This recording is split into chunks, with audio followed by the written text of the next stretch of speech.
You're about to launch to Planet Joe. Please enter the pod and fasten the brain safety belt. This planet is intended for mature humans only. If you are the sapient type that gets offended easily, please exit the pod immediately. Enjoy your visit on Planet Joe Pod. Launching now.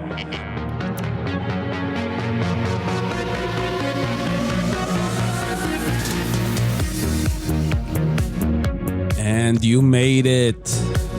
Welcome. Hope you had a good flight here for planet Earth. Have you been, my peeps? My dear Earthlings? My sweets? My lovelies? How are you pretty faces doing? Hope all is well, my peeps. Welcome, welcome, welcome. So here we're at. Another episode, and it's, like I said before, piling up. So this episode, I don't know, it should be titled the Ying and Yang episode. Let me ask you this. Do you have a close friend or a loved one, family member, significant other, sibling, that you really love that person, but you guys believe in opposite directions of things, extreme opposites, very different, but you still love each other? You know what I'm talking about? Well, if you do, this episode is that. Okay, I got the honor and the pleasure to interview Daniel Bruce Levin, which I'll tell you in a second who he is. But just to give you a heads up, we're on totally different spectrums. Daniel is a very spiritual, smart young man, and I'm a very atheist, scientific, not so bright man, if you will. Nah, I'm just putting myself down just for the laughs. But yeah, let me tell you, Daniel Bruce Levin, amazing human being. He was a director of business development at Hay House. He left one day before being ordained as a rabbi in Jerusalem, in Israel. And then he lived 10 years as a monk in a monastery in the foothills of the Sierra Nevada mountains. Amazing man. He's also the author of the book, The Mosaic, which you can find on Amazon, or you can also purchase it at the mosaiconline.com. The Mosaic invites you, the book itself, it invites you to see the world from a new point of view. Okay, one that focuses on what connects us to each other and brings us happiness. At the time of this recording, the book received all 5-star reviews, rating reviews on Amazon, with raving reviews such as "It's a treasure" and "A wonderfully inspiring story, rich with layers and meaning and wisdom, and a wonderful journey filled with wisdom." Those are just like a couple of the titles of the raving reviews that the Mosaic received on Amazon. It's all 5-star reviews.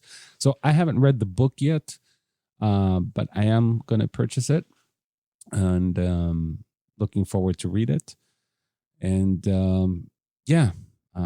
Daniel is a mystic, spiritual, kind, loving, and smart man. His motto is, "Together we are better." Real quick, let me plug in Daniel's websites where you can find him. His personal website is danielbrucelevine.com. Also, themosaiconline.com. And he also has a podcast where you can find him, themosaicpodcast.com or the Mosaic Podcast on any of the podcast apps. So, yeah. Look him up. If you still don't know who that amazing human being is, you'll get to know him. This one is, I think, close to almost 3 hours, this episode. But it's very interesting. It's fun. And the reason why I said I would call or title this episode Ying and Yang, it's because we're on opposite extremes of the spectrums. So it kind of gets we get into like fun debates. We get in the ring with cotton gloves, if you will, in a loving energy, if you will. Yeah, so it's science versus spiritualism, if you will.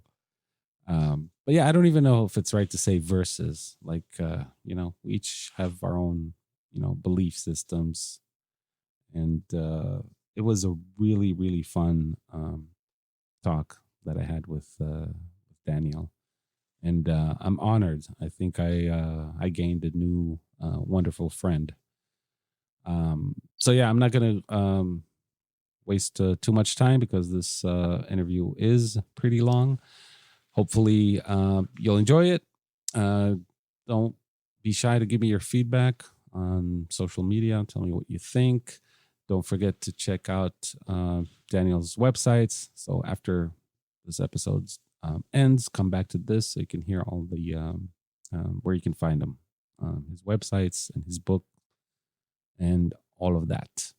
Oh, and one quick note: right in the middle, somewhere in the middle, Daniel's wife is cooking in the background, so there is a bit of a noise. I promise you, it lasts only for 5 minutes. And if you look at it from a positive perspective, it creates a very homely environment. We hear the something's crackling on the pans there in the background. But I'm giving you the heads up just so you won't bail and think that the noise lasts forever. It really lasts for 5 minutes. But yeah, without further ado, let's get in the ring with the amazing Daniel Bruce Levin.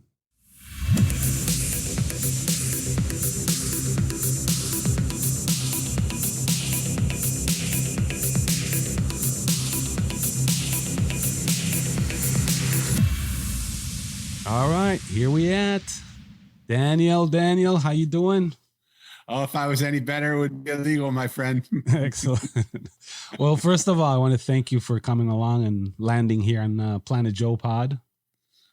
It's my honor. I haven't been in Israel in a lot of years. It's nice to virtually be there for a few minutes. Right. That's good. So let's start. Danny, I'm going to have, I already did the introduction, but I want you to introduce yourself to our listeners. Tell us who you are, what you do, a background. I'm sure you'll do a better job than my introduction. I'm not so sure about it, but I can give it a try. I've done a lot of things in my life, and oftentimes people will introduce me and they'll be impressed by some of the things I've done. I don't know why, but I really say to people all the time, I don't really focus on what I've done because it doesn't matter. All that matters right now in this conversation with you and me is if the one or two people listening to this, or if the thousands of people listening to this, about 6 people. 6 people. If the 6 people listening, if they feel something, if it makes them question something in their way of living, if it makes them look at their life a little bit differently than they ever have before, then it doesn't matter what I've done before, does it? I could be living under a bridge and just come here and met you for this moment just to talk with you, and they would say, wow, boy, that, but I'm thinking differently. Mm-hmm. And if it doesn't do that, then who gives a damn what I've done before? Right? It doesn't matter. I could have worked with presidents and organizations and CEOs and religious leaders and heads of state, which all of that I have. Right. But it doesn't matter if in this moment nobody's affected, right? Yeah.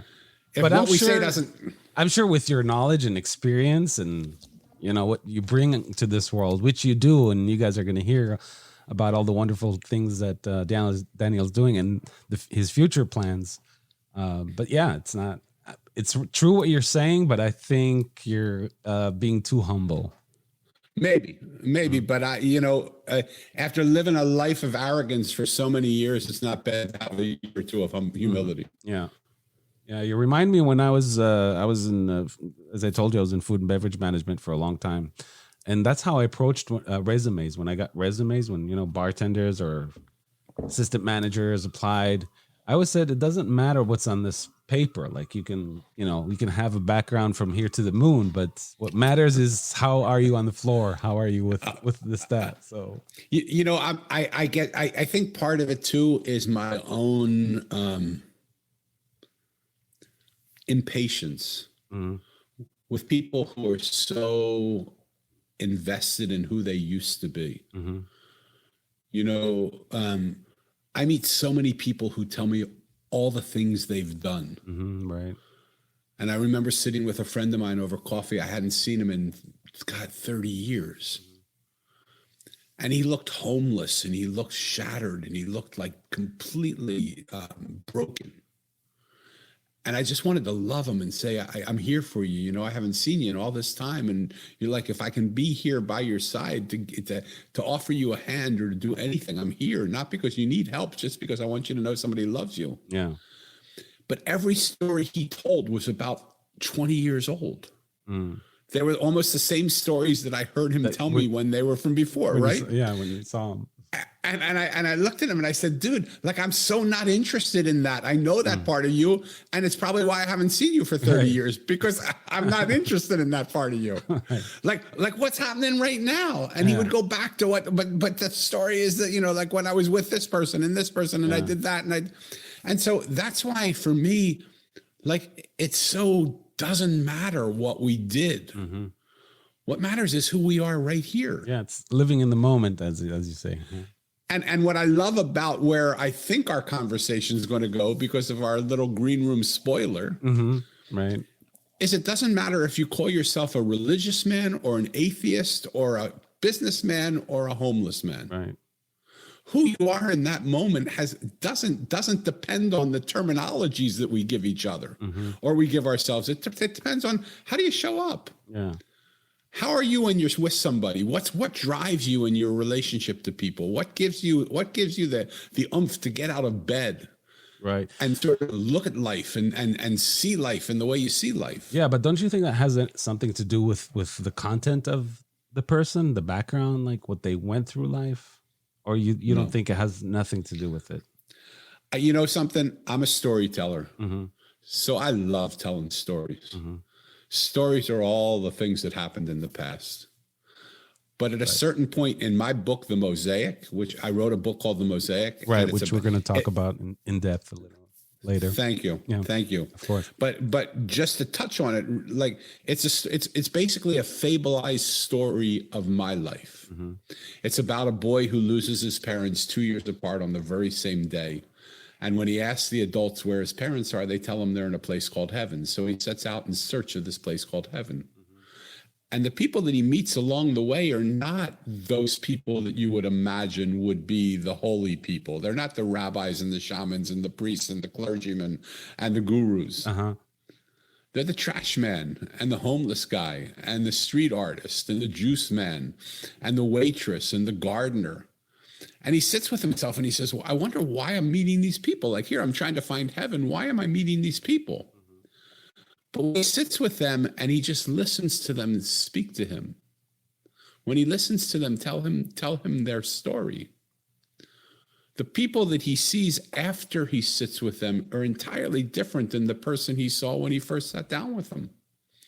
Because who we are is a collection of our stories. Right. But it's often those stories of our past that keep us limited to who we are. Like, what would happen if we could take everything we've experienced and just move it to the left a minute? What would we see right now?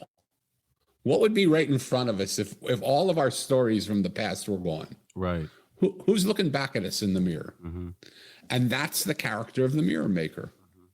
In my book, Mo discovers this store. And it's in the middle of a crowded town, but every store is closed.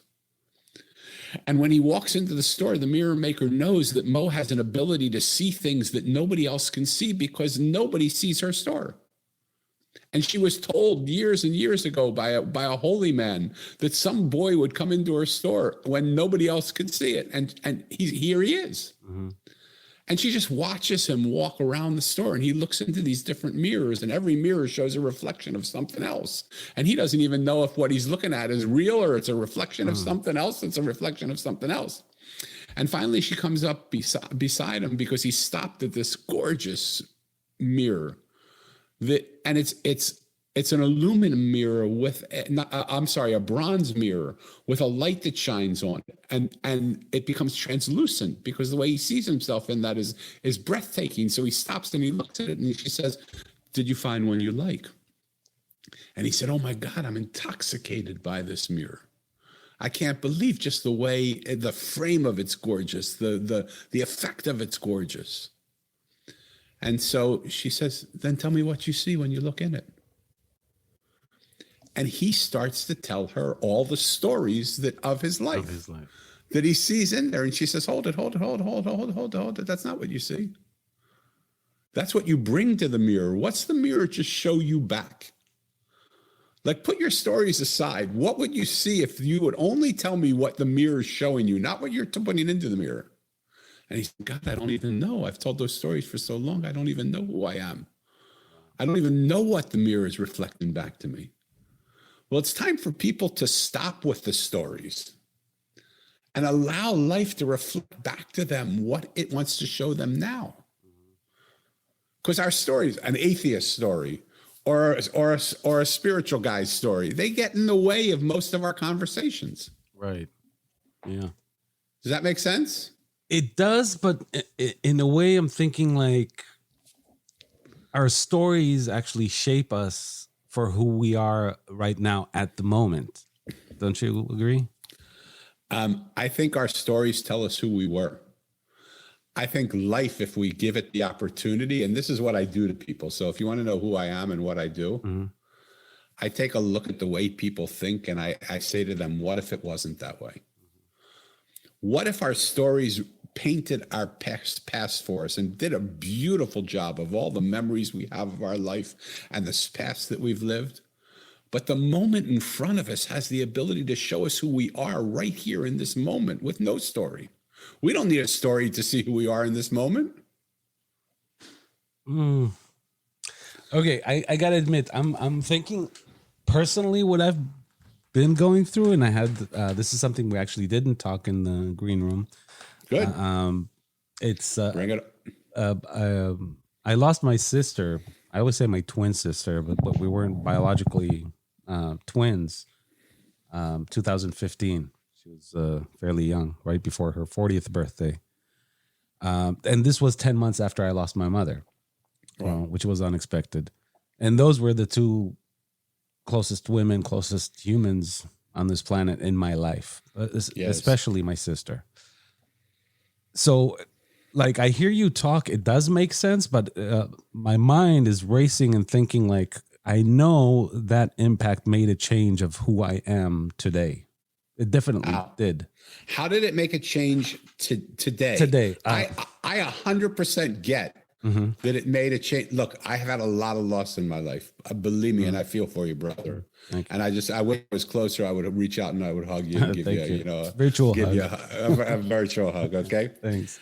So I get that when you lose somebody close to you, it has an effect on you. But will you allow me to turn your table for one moment? Oh, please. Let me tell you a story, if I can. Absolutely. Because I'm a storyteller. Okay. Yesterday, one of the things I created in the Mosaic book was a Mosaic card deck. And it's sort of like an oracle card deck. You ask it a question and then you choose archetypes from the Mosaic characters, and they come and give a message. And you see if the message means anything. Sometimes it does, sometimes it doesn't, but it often changes perspective. Yesterday, I was feeling a little bit like, I'm just going to try it and see what it says. And I pulled a card from it. And the card was the mother. And let me take a moment and just read this to you if I can. Because yesterday was my mother's birthday. She's been gone almost 50 years. I forgot until I drew the card that was the mother, that it was her birthday yesterday. And when I saw the card, I couldn't believe it, because here's what the card said. I love you and support you more than you could ever imagine. There is nothing you could ever do to change this. I love you regardless of what you do, and all I want for you is to be happy. I know you were afraid, so I come today to comfort you. Feel my love like a balm soothing you. I await you with open arms. There is nothing to fear. Move towards me. I am always with you. Now, I didn't even remember that yesterday was my mom's birthday. Wow.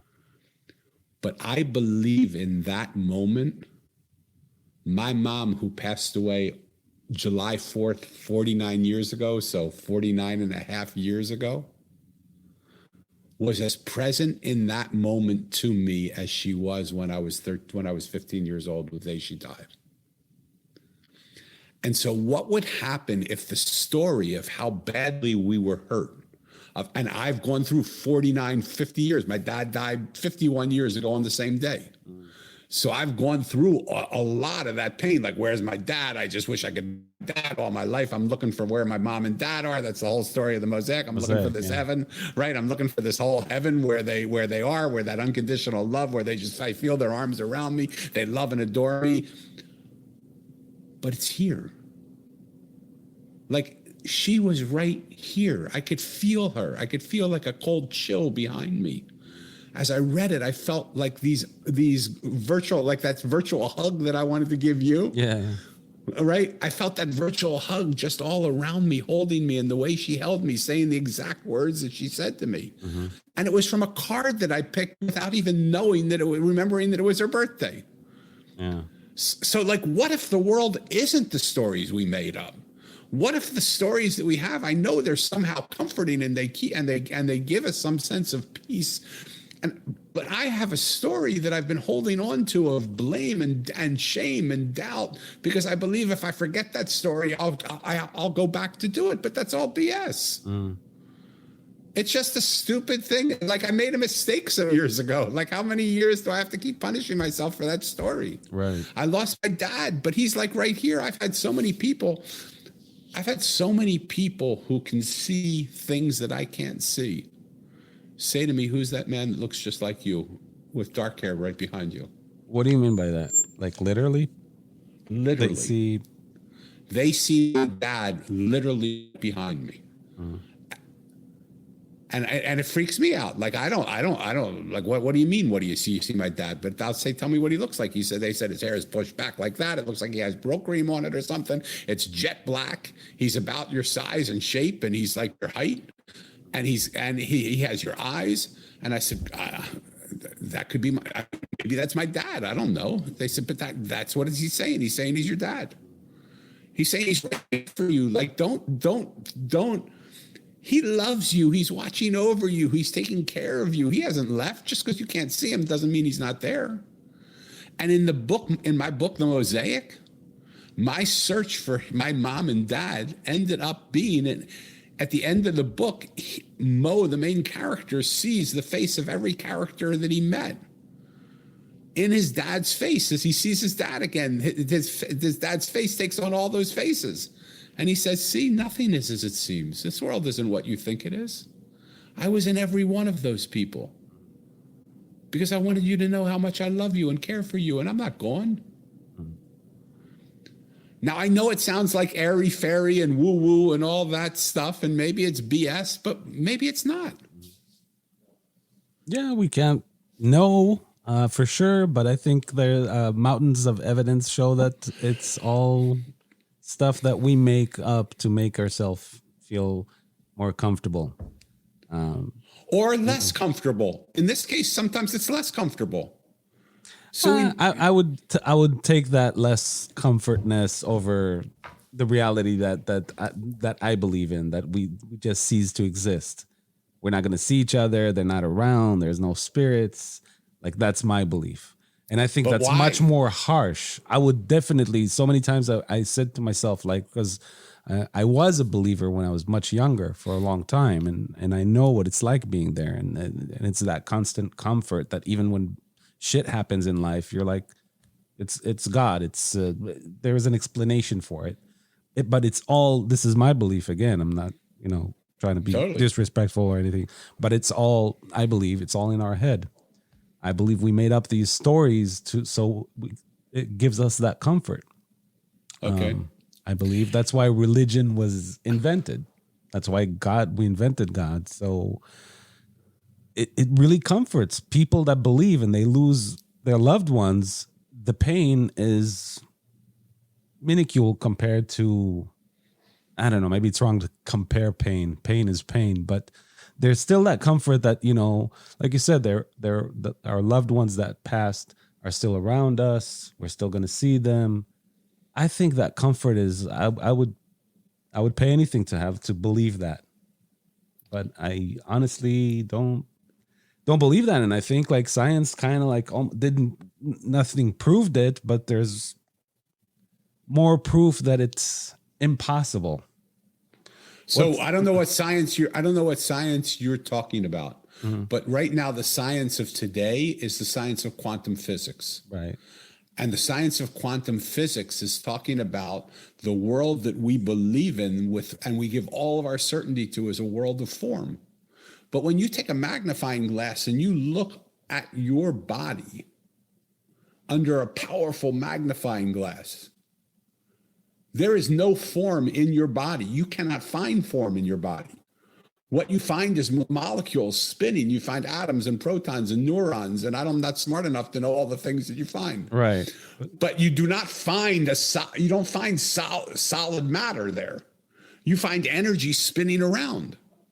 Well, and what science is telling us is what metaphysics has told us all these years, that we are not bodies of form. We are bodies of energy. If we are body, go ahead. I'm sorry. Go ahead. No, I didn't mean to cut you off. Go ahead. No, I want you to fight with me. Hold on. Let me take the gloves off. Hold on. Take them off. Let's go. 3 5-minute rounds. Let's go. Right. Yeah. No, that's far from the truth when it comes to science, and it's an argument. And I told what's far from the truth when it comes to science? That we're only balls of energy, and there is no form. There is biological form. There is like we can break down all the way down to DNAs and what we're made of. It's not something that, like you say, and I've heard this argument before from religious people, or specifically, I told you before, my rabbi cousin, that thing with the magnifying glass that we're like energy and all that. But it's not true, and this is something that What do you mean it's not true? It's quantum physics. No, it's not. It's what Einstein said. No, it's not. What are you talking about? That you look on your body with a magnifying glass and you'll see atoms. What does E equals MC squared mean? Einstein. We're talking about Einstein. Yeah. He's one of our brothers. Yeah. Smart guy. Something with energy. Energy equals matter at the speed of light squared. Right. Okay. So that when you see, what you see literally changes when you change the amount of light that's given and you change the speed of the light that's given. You actually see the matter, the form that you see will change. You can reconstruct the forms of your body, and there are people that do that. There are people that are reconstructing body parts in themselves that have been destroyed. There's a guy by the name of Dr. Joe Dispenza. Dr. Joe Dispenza is now going around the world talking about the fact that he used to ride triathlons, and he was on a bike coming down at high speed down a mountain hill, and he made a turn and was hit by a car coming the other way. For some reason, that car got through. And he broke every vertebrae in his body. And they told him the only way to fix this is to put him in a neck to knee cast. And he said, I'm not going to do that. And he sat there and literally visualized and saw his body as energy reconstructing itself. And they said, it's not possible to do what you're doing. Science says it's not possible to do what you're doing. It's not. When the bird and the book disagree, my friend, you have to believe the bird. Mm-hmm. If the book tells you the bird is blue and you see him in front of you and he's red, you have to say the book's wrong. He's red here in this case. Yeah. He is walking around now with a complete restructured vertebrae that is stronger than a new vertebrae. You probably know Richard Dawkins, right?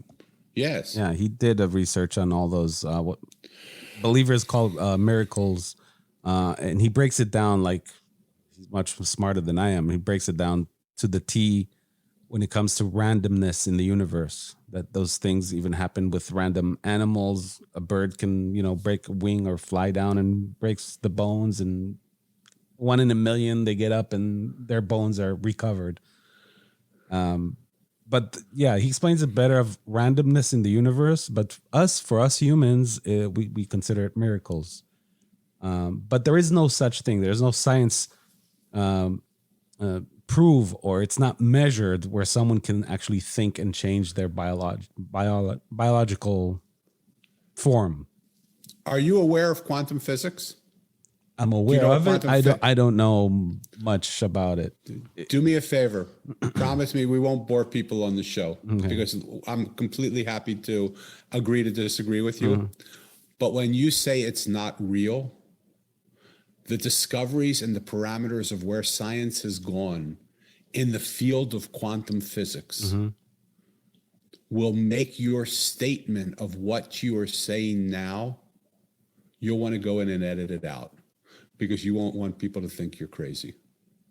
Because quantum physics has taken a look at science, at the old science belief system, and from a scientific point of view, it is shown where science is in agreement with metaphysics. And it's actually leading the way of metaphysics to tell you how the world will reshape itself, how bodies will reshape itself, how energy will reshape itself, how matter will reshape itself. How in the world does science talk to us? What do you mean? About, we're moving into a whole nother time now, right? The world that we know all these years is changing exponentially. Right. Through the use of computers, through the use of virtual reality, through the use of 3D printing, through the use of all sorts of things, right? Right. How in the world is it possible for a 3D printer to construct a single person dwelling for a cost of $4,000 that will take homelessness off the face of the earth soon? Right. Science. How is that possible? Science. Science, how? How is it possible to reconstruct the way form looks by rearranging molecular structures out of thin air and putting and changing the energy patterns that exist in the molecular structures that we see to create solid matter situations that can then disappear at the same time easily? That can then be altered incredibly. How is it possible to move things from one place to another? How, my friend, is it even possible that you're sitting in Tel Aviv and I'm sitting in San Diego and we're seeing each other and talking to each other? Science BS. It's science. It's the same thing. Like, you can ask people 100 years ago about cell phones. They'd be like, you're crazy. And they did. And I would say, and they said science. It's just not possible. And they said the same thing you're saying. It's not possible. I remember as a right. kid growing up with reading Dick Tracy cartoons and comics. Yeah. And he had a watch on where he could see people talking to him. Right, exactly. And we said, that's crazy. Yeah. That's that's crazy. Right. We watched Star Trek and they're beaming people up to all over the place. Right. We said, that's crazy. It's science fiction. It'll never Yeah. happen. But the fact that it happens in any of that means that it's inches away from happening right now. Yeah, but it happens in reality in front of our eyes. It could be measured. It could be, quantum physics, not science. And the other side of the argument, the thing that you said, like a human can reshape his or her body, I can find you this argument thousands of years ago that people believed in it. I believe you. It's something and I think now that's why science nowadays, we can say for a fact that it's impossible. We can say now, under the old view of science, under the old principles of science, it is not possible.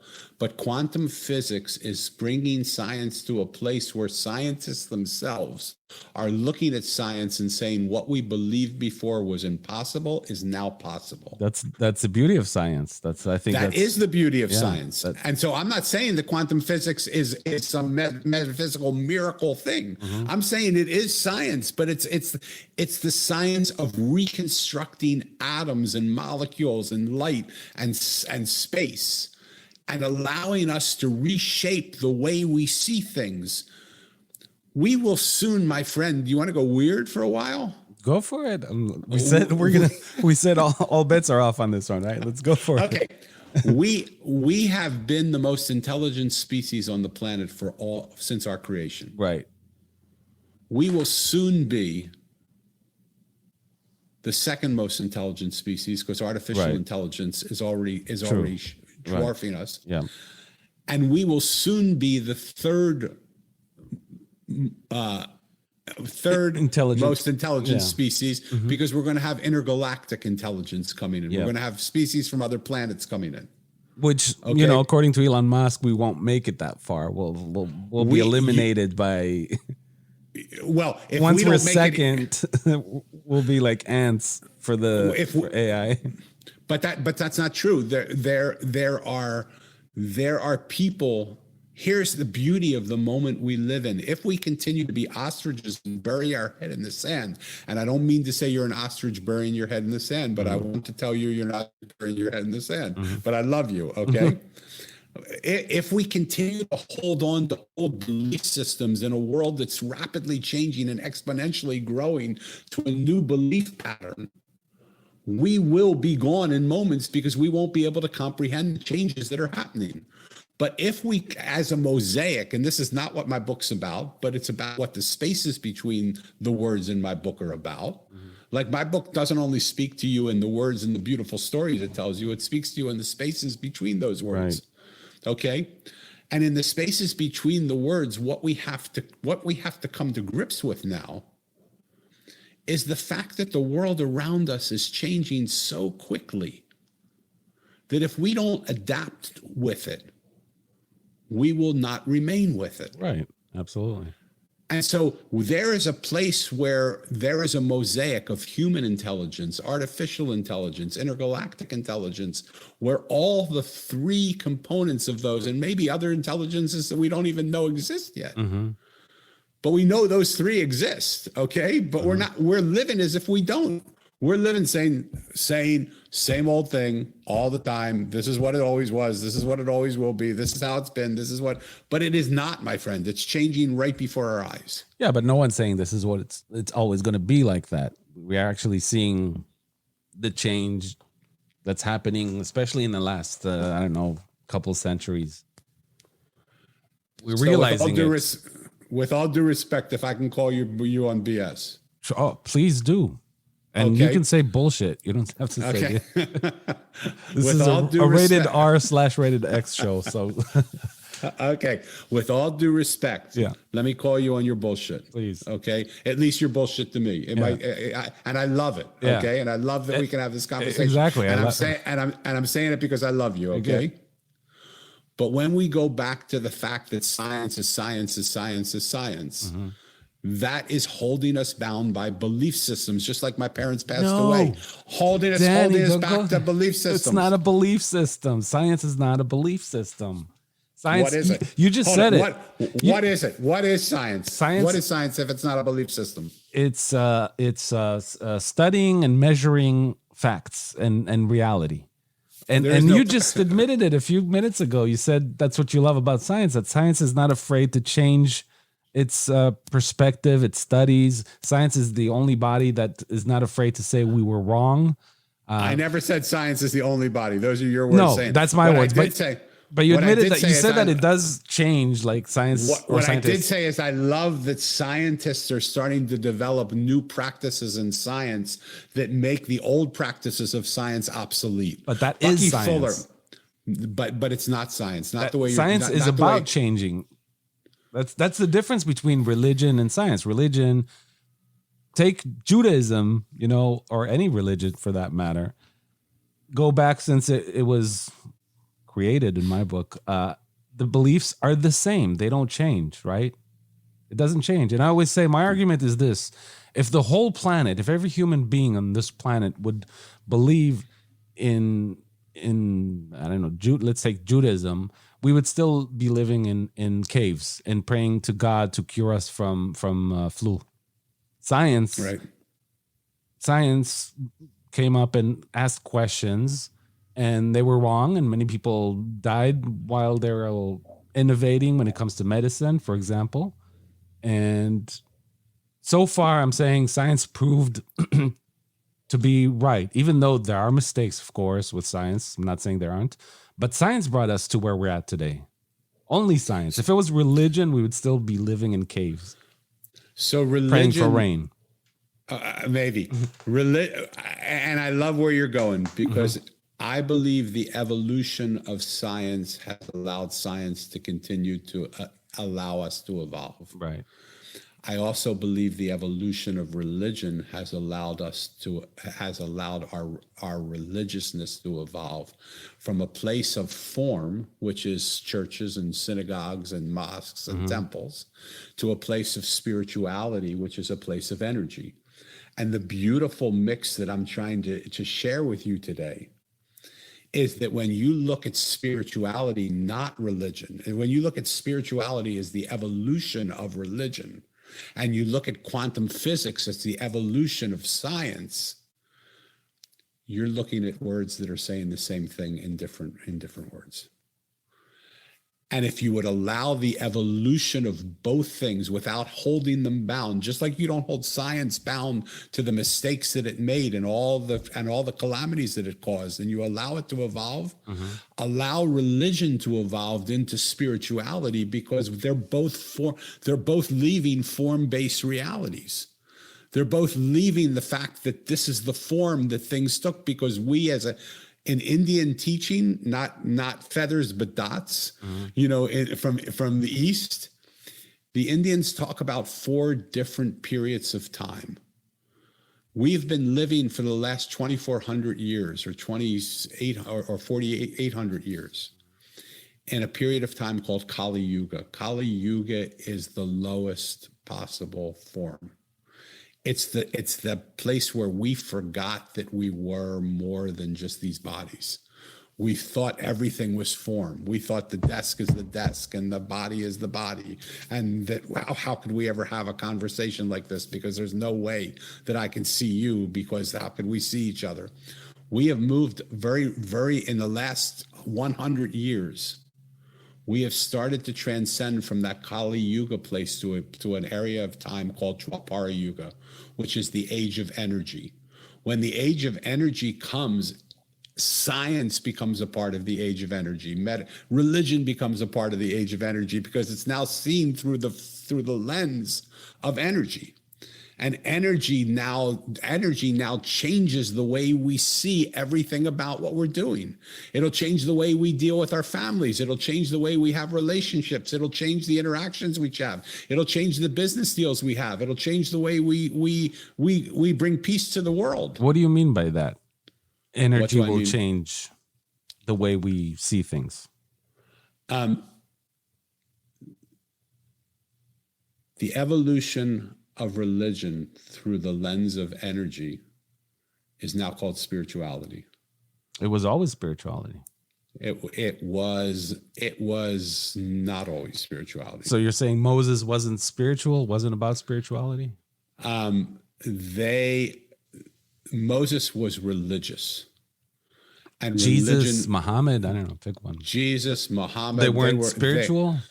They were, the word spiritual has come to describe them as of late. But the practices of the people that even say the word spiritual, that still believe in my way is the only way, they tell a joke about a guy who dies and goes to heaven.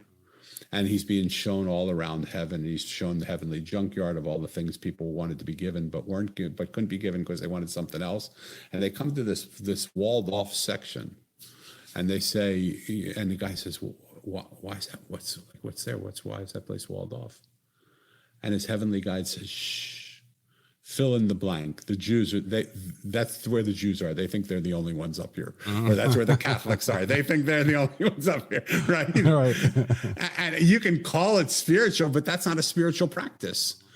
A spiritual practice is when there's unity of all of us, where it doesn't matter what religion we practice, what color our skin, what border we live behind, how much money we make or how much money we don't make, what we name our kids, what language we speak. Whether we live in a mansion or a cardboard box, that doesn't matter. That doesn't define us as who we are. But a religious life would say, no, you can only marry this person in this faith doing this thing, right? That's not spiritual. That's religion. That's walls. That's boundaries. That's borders. Spirituality is the annihilation of all those silos. Spirituality says, what does the world look like when we don't put it in all these confines? Religion is confines. When you let the spirit of energy evolve religion, you start to understand that religion was always meant to be a spiritual practice, not a religious practice. Jesus wasn't talking about Jesus the man. He was talking about Christ the consciousness. He said, there's no way to get to God but through me. He didn't mean through him, because he said through his idea. Through a practice of bringing the energy up through the body to a place at the point between the eyebrows, and that's where, in Indian teachings, that's where you experience the revelation of God.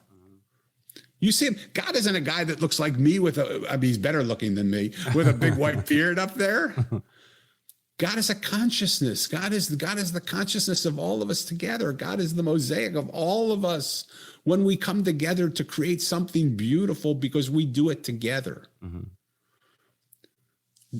Religion. If an atheist doesn't believe in religion, I'm an atheist too. Yeah, so that's what I was going to say. You're considered a spiritual person more than a religious person. Yeah, religion is dead. All the churches and organizations and synagogues and all those things will die. Yeah. And I think it'll take about 100 years, but yeah, I think it's a matter of time. And they're on their way. Yeah. And the actions of the people that go to them, who pray with all their guts and soul on a Saturday or Sunday, and beat the shit out of their neighbors on a Monday or Tuesday, there's nothing there. That's not real. Yeah. It has to die. Yeah. There's no spirituality in that. There's no religion in that. And so I agree. If that's what you're an atheist about, I agree with. But here's the beauty. When you understand that we are spirits, we're not bodies. We're not humans. We're not human beings in a body. We're spiritual beings experiencing a human body. Then what happens is the possibility exists that my dad could be standing right behind me. He just doesn't have the same body he used to have. He's not bound by a body. Your sister and your mother could be holding you and loving you and caring for you and guiding your steps and putting thoughts into your head to guide you in a direction that will give you comfort rather than pain. So you're saying you think there's consciousness still exists after we die, after we lose our body? Of course. Consciousness, like our memories. Of course. My wife passed away 18 years ago. She passed away of the worst cancer you could ever imagine. Sorry to hear that. I'm remarried now, thank God, and I have a fabulous family, a fabulous wife. My late wife was fabulous still. She went for 2.5 years of blood-curdling, screaming pain, every 45 minutes for 45 minutes. I was laying right next to her the moment the last breath came out of her body. Do you know within the course of less than 5 minutes, her body became absolutely rigid and there was no flexibility of movement in it? Yeah. 5 minutes before that, 3 minutes before that, there was movement in her body. There was flexibility. You could bend something. At a certain point, that wasn't there. What left to make her body become that rigid? The spirit, the soul. Oh, but that's her soul left. That's also her soul. Science can explain it. But who cares if it's science or spirituality or religion or whatever? No, there's an explanation why the body turns stiff after death. That's what I'm saying. But so tell me what that is, because what I want to share with you from my perspective is when the soul leaves the body, it doesn't vanish and disappear. It's just no longer maintaining that body. So your sister, your mom's soul can still be all around you. My dad can be right here. My wife, I can have conversations with my wife. My mom can make me pick a card that says mother so that I get to hear what it is she wants to tell me in that moment. So if there is a soul that lived on earth for 40, 50, 60 years, and it has the consciousness and the memories, and that soul knows who was their loved ones, that they're going to hang around them and support them spiritually speaking. And I'm not saying this in a derogatory way, but where were those souls 1,000,000 years ago, 1,000,000,000 years ago? They were inhabiting different bodies. So we come again as a pack. Like to think that we have one chance on this earth to get it right. And who does that? Do you have kids? Yeah, 7-year-old. Okay. If your kid does something wrong, do you give him another chance? Of course. Why would we believe in a God that doesn't? Why would we believe that a God, if we do something wrong, we're going to go and burn in hell? If we don't get it just right, just like the Jew. I was in Orthodox seminary on Mount Zion. And I went to my rabbi and I said, Rebbe, tell me this. How is it possible that the 250 of us yeshiva bookers right here are the only possible people that have it right in the whole world? Right. How is it possible? I mean, it's just the stupidest thought I ever heard. And he said, Danny, we live in a world of duality here, where if this is right, anything that is not exactly this is wrong. Therefore, if we're right in the way we believe, anything that's not exactly this is wrong. And I said, do you really believe that? He said, hold on, wise. You think you're so smart. Hold on, Mr. Smart Guy. God does not live in that duality. God lives in oneness. So when we move from this world to that world, none of the rules down here matter. But while we're here, they do matter, and we have to live as if they matter. So I said, it's the first time I sort of understood how stupid the belief system is. Why wouldn't we just choose to emulate the one consciousness rather than the consciousness of Tao? Because he said, we're here in duality. Yeah. We as a look, you're a kind, good, soulful, atheistically soulful man. Okay. Thank you. All right. I'm a kind, good, loving man, gentleman. You are. Guys, by the way, I paid him a lot of money to say that, just so you know, before we went on air. I haven't received it. Can you please resend? It's on its way. Please resend. I checked my bank account 5 times. And so if you and I would be kind enough to give our son or our daughter all the chances in the world. Okay, so can I stop you right there? Please. We're talking about God giving second chances. Can you walk with me into a children's hospital and tell that to their parents? Yes. Explain, please. Yes. These are pure little human beings that haven't done anything, and they're born into sufferings. And I can give you millions of examples, not just children's hospital. I am. But you know where I'm going with this, so I would love to hear. A billion percent, and it pained me. It pained me for lots and lots of years until I came up with an answer that soothed me. And it could just be a story that I made up that's just BS. Okay. I'm sure it is, but go ahead. I love you, Daniel. I'm saying this. I know you do. Go ahead, but I would love to hear it. Let me tell you a story if I can, because I'm a storyteller. Yeah. About 8 years ago, I was with my brother and we were going to see a movie, but we got to the movie too early. So we did something that probably we shouldn't have done. We went and sat in the middle of another movie that was playing until our movie started. Okay? I heard that many times, but go ahead. You heard that people do that. Mm-hmm. What you're saying? Okay, no. Right. The movie theory, if that's where you're going, I'm not sure, but go ahead. Maybe. Yeah. So the movie that I came into showed a young man in search and hunting down an old man who couldn't take care of himself and finding him and literally torturing him and beating the hell out of him. And the old man couldn't defend himself. And you think, why would that young guy do that? What's going on? Well, it piqued my interest enough that I said to my brother, I'm just going to sit and see the beginning of this because I'd like to see how this movie started. When the movie started and I was sitting there, the old man in the end of the movie was a young man. And the young man in the beginning of the movie was a baby. And the old man, who was the young man, came into the baby's house, raped his mother, tortured her, beat her in front of his father's eyes, and then mutilated his father piece by piece. And he tried to kill the boy too. And the baby said to him in whatever language he could say, because he wasn't old enough to speak, but you know how they do it in movies, they let you know what they're thinking somehow. Right.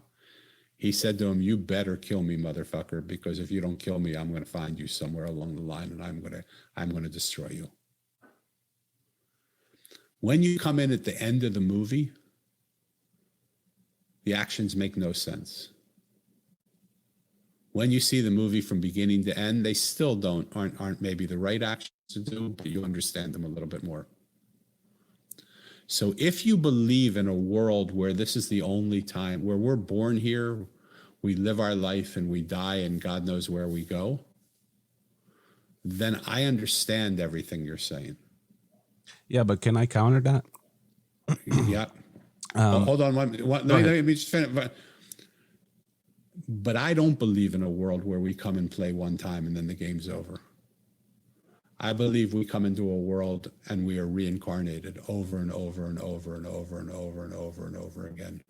The teacher that I follow said, imagine taking a grain of salt, a grain of sand, every 100 years from a desert in the beak of a bird and having him fly it into the ocean and drop it.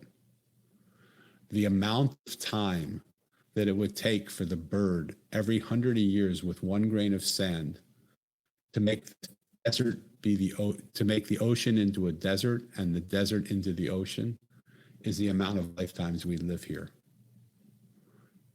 And so in the course of those lifetimes, there's nothing in this lifetime a baby did. How could God be so absolutely horrible? How could he take somebody who's done nothing and make them suffer so much? How could he abuse kids? How could he beat kids? How could he mutilate kids? How could they come in with such disease and suffering and pain and make their parents suffer so much? You're coming in the middle of the movie. So that's my counter.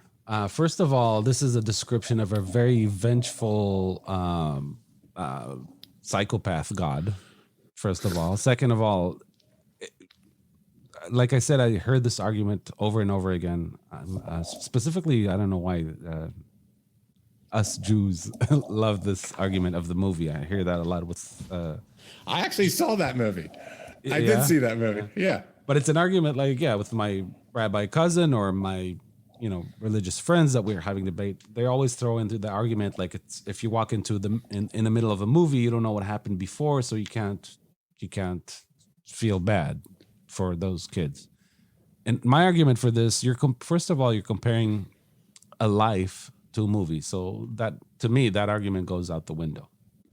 That's first. Second of all, even if you are correct, and let's say it's true, I'm saying you're justifying a psychopath, vengeful God that gives birth to someone. He says, I'm going to torture that soul without that soul knowing why it's being tortured. That's to me, like I said, it's a psychopath, a very vengeful psychopath. So let me ask you something. Yeah. And this is what I do with people in the work that I do a lot. Okay. I understand you. I get everything you're saying. Mm-hmm.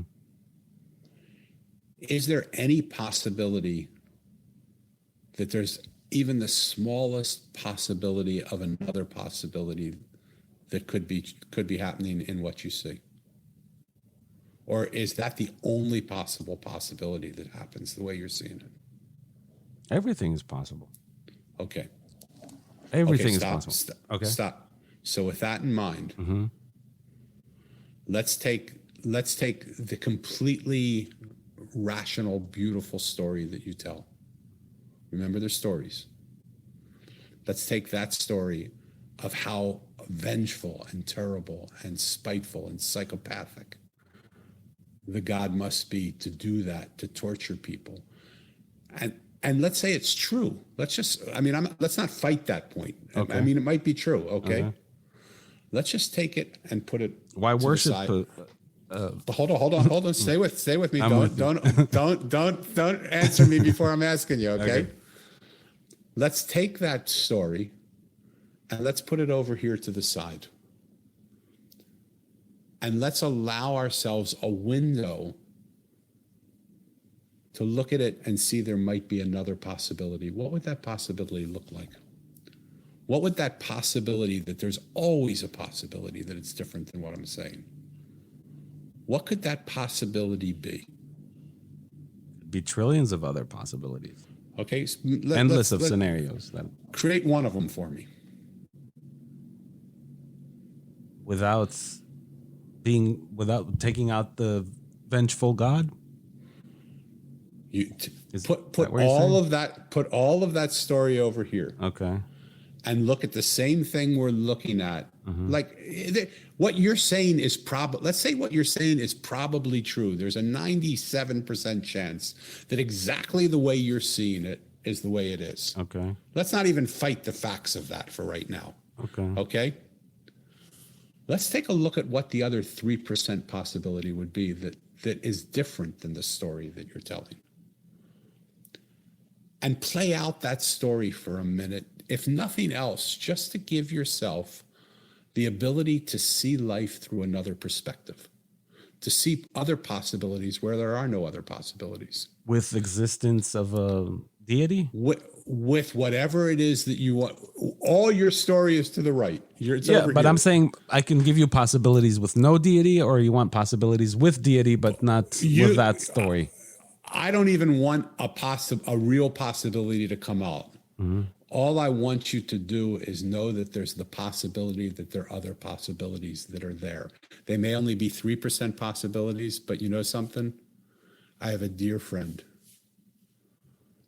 who was given a 4% chance of living. Bill told him he was going to die. He had 4%. Nobody given a 4% chance feels really great, right? He's still alive.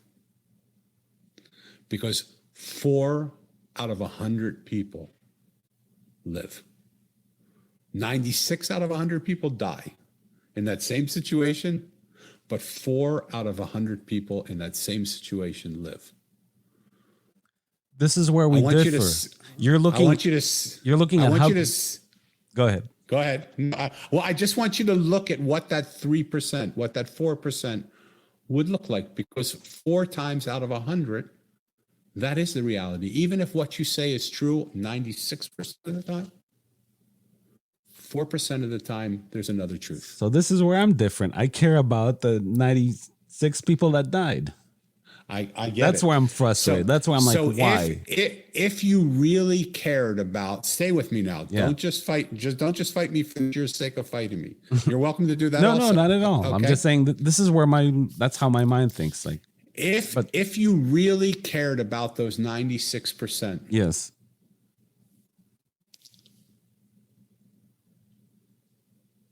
a shift of perspective shifts everything.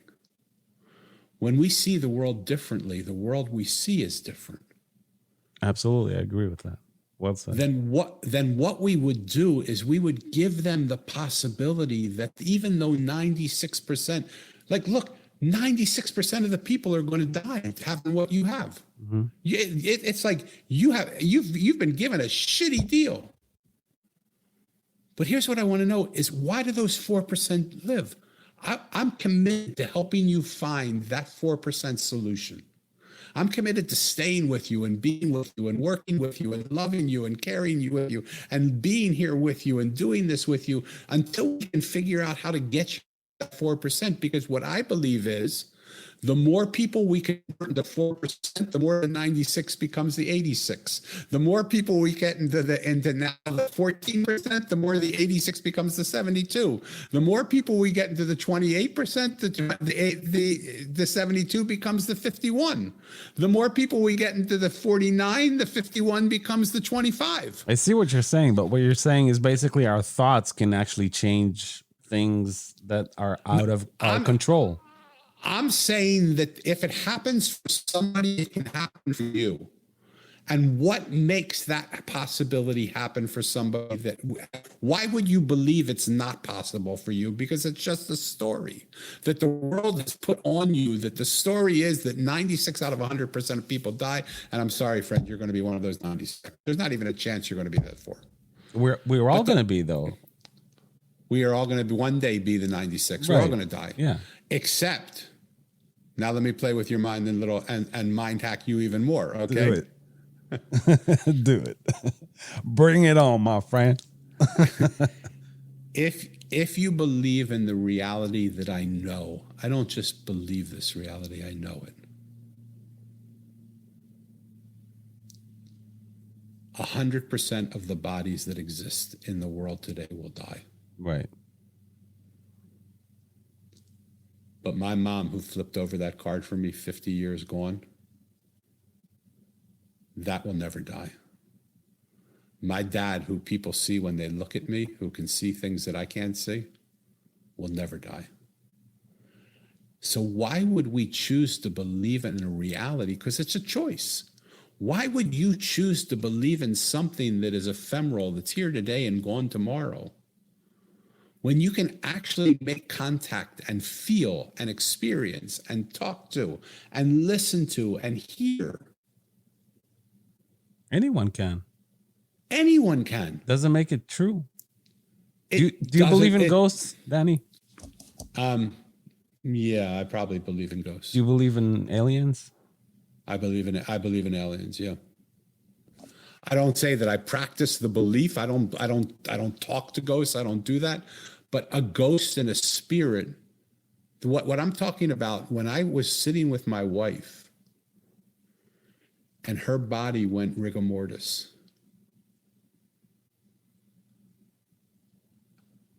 I was still talking to her. She was still telling me how to take care of our developmentally delayed daughter. And I heard her just as clearly as I'm hearing you.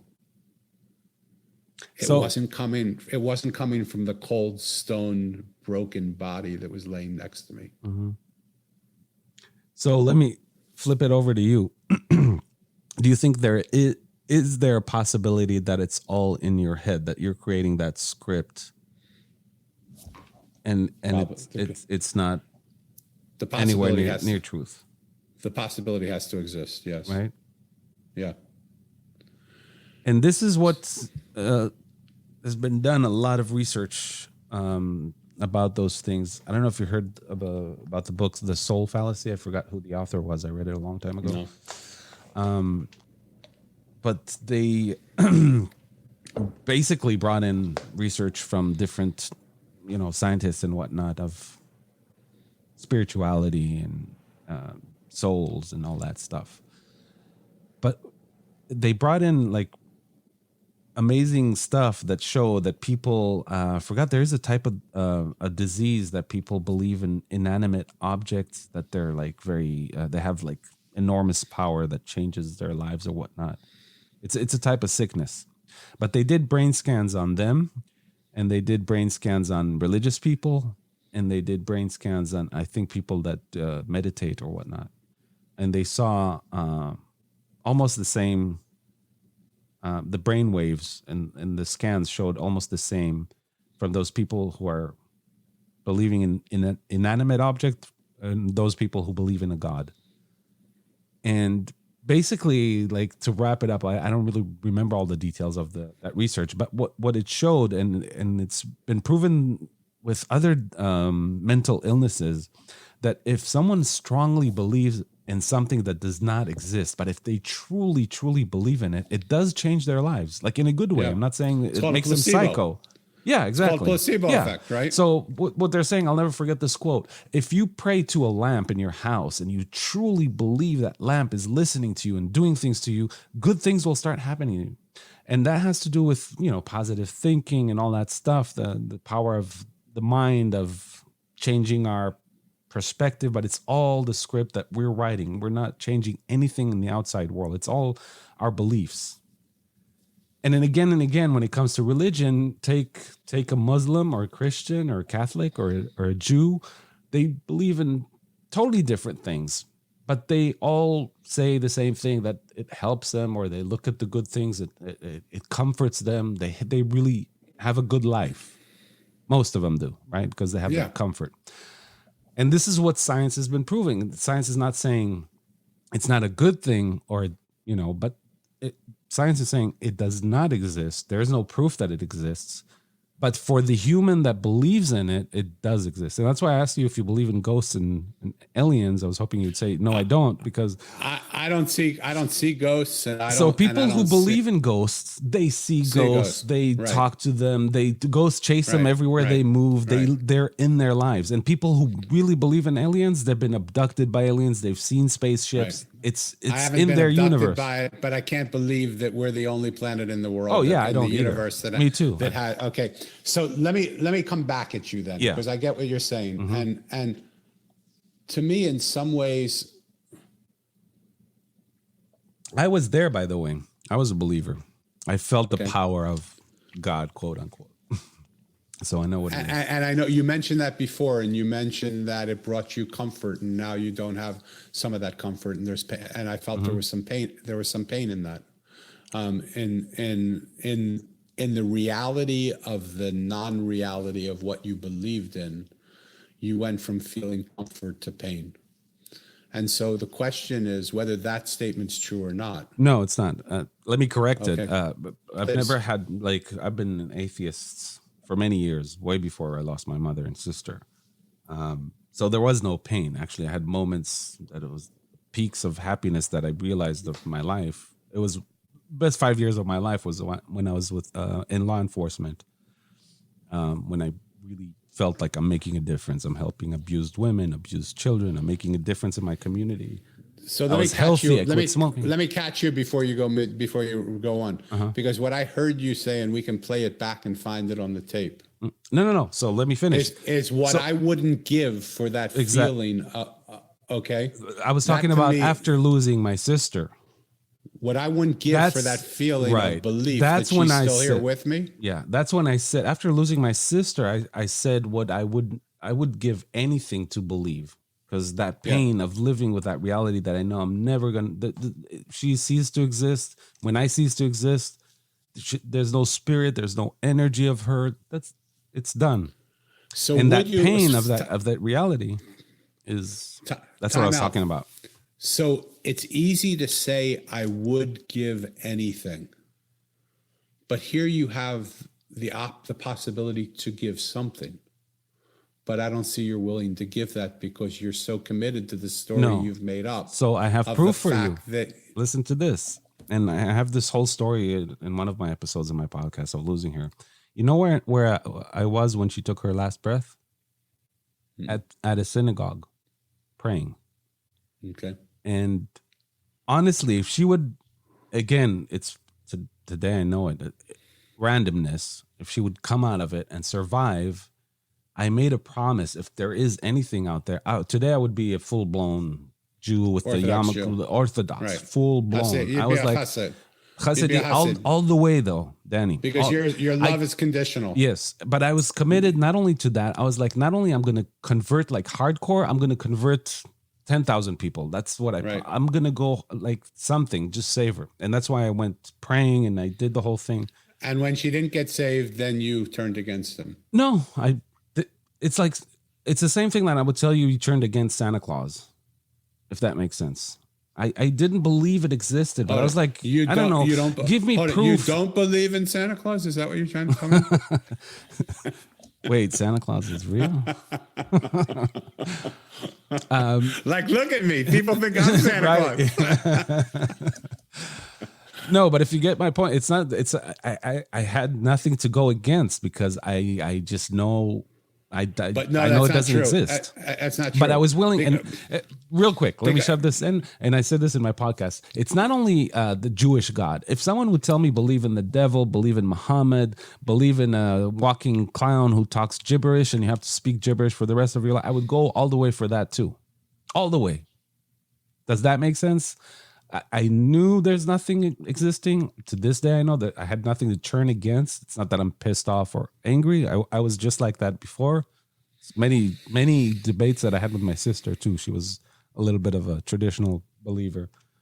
So it was always like that. It didn't change a thing. But at the time, from desperation, anything that would save her, I would throw my everything to that. Whatever, like I said, it doesn't have to be a Jewish God. A Muslim can convert me in a second at that moment. If she would have been saved, pray to Muhammad, I would become a Muslim. First of all, I understand and I so appreciate the honesty of that story. Thank you. I hear you, brother, and I can't say I understand because I don't understand, but I understand the to the capacity that I'm able to understand. I understand. Yeah, because I know how much you wanted to do to be able to do something to help your sister stay alive. The only thing I'm really pissed off is that I wasn't next to her when she took her last breath. Yeah. That's the irony of it, and this is where instead of being next to her, I was like at the synagogue praying. Yeah, so then you feel even worse that you prayed to a God that doesn't exist. That you don't believe in, that doesn't exist when you could have been by your sister's side. Right. And again, Danny, I want to say this, and I always tell people that because people think that made some kind of a change in my. I mean, it did, but not religiously. I still to this day I think it's being religious or believing in a God is very selfish, because I to this day I'm saying it's not only my sister that I'm arguing that there is no God, that many people say because of that you don't believe. I like to look at the whole picture, and I like to look admittingly, and I'm not ashamed to say it, the glass half empty.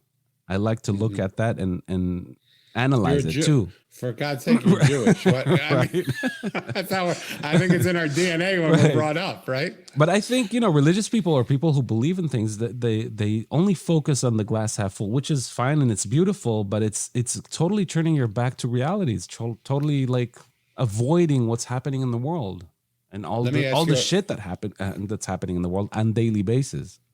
Can I ask you a question? Yes.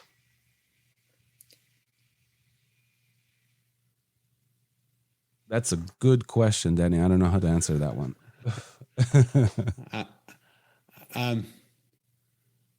Are you a different person today after your sister's passing than you were before? Yes, and that's a great question. You brought us back to where you started the pod when you talked about our stories don't change who we are now. Okay, And so let me follow up with you for a minute. I'm going to be very vulnerable with you if I can. For please, and I want to also with you and our listeners. But real quick, go ahead. Go real quick. You can go. No, real quick. It made me a nihilist. I wasn't before. Now I'm a nihilist. Okay. My wife, my late wife, and I had a great life together. And then we had a developmentally delayed daughter. And our developmentally delayed daughter, my wife didn't know how to deal with it. I didn't know how to deal with it. I denied it most of the time. My wife was a realist. She said, we got to get her doing everything she possibly can for herself. I felt so guilty and ashamed and embarrassed that I did everything for her. So when she needed something done, who do you think she came to? She came to me all the time because I was doing everything for her. My wife became powerless, right? Because she was trying to get her to do stuff and she would just say, Daddy, Daddy. And she would come to me and I would do everything for her, and it caused a big schism between my wife and I that was hard to get past. And my wife just felt like she didn't have a way of dealing with our daughter, because my way of doing it was to do everything for her, which was, I'm still paying the price of that because now people are still trying to get her to do stuff for herself, you know, and I'm still trying to do everything for her.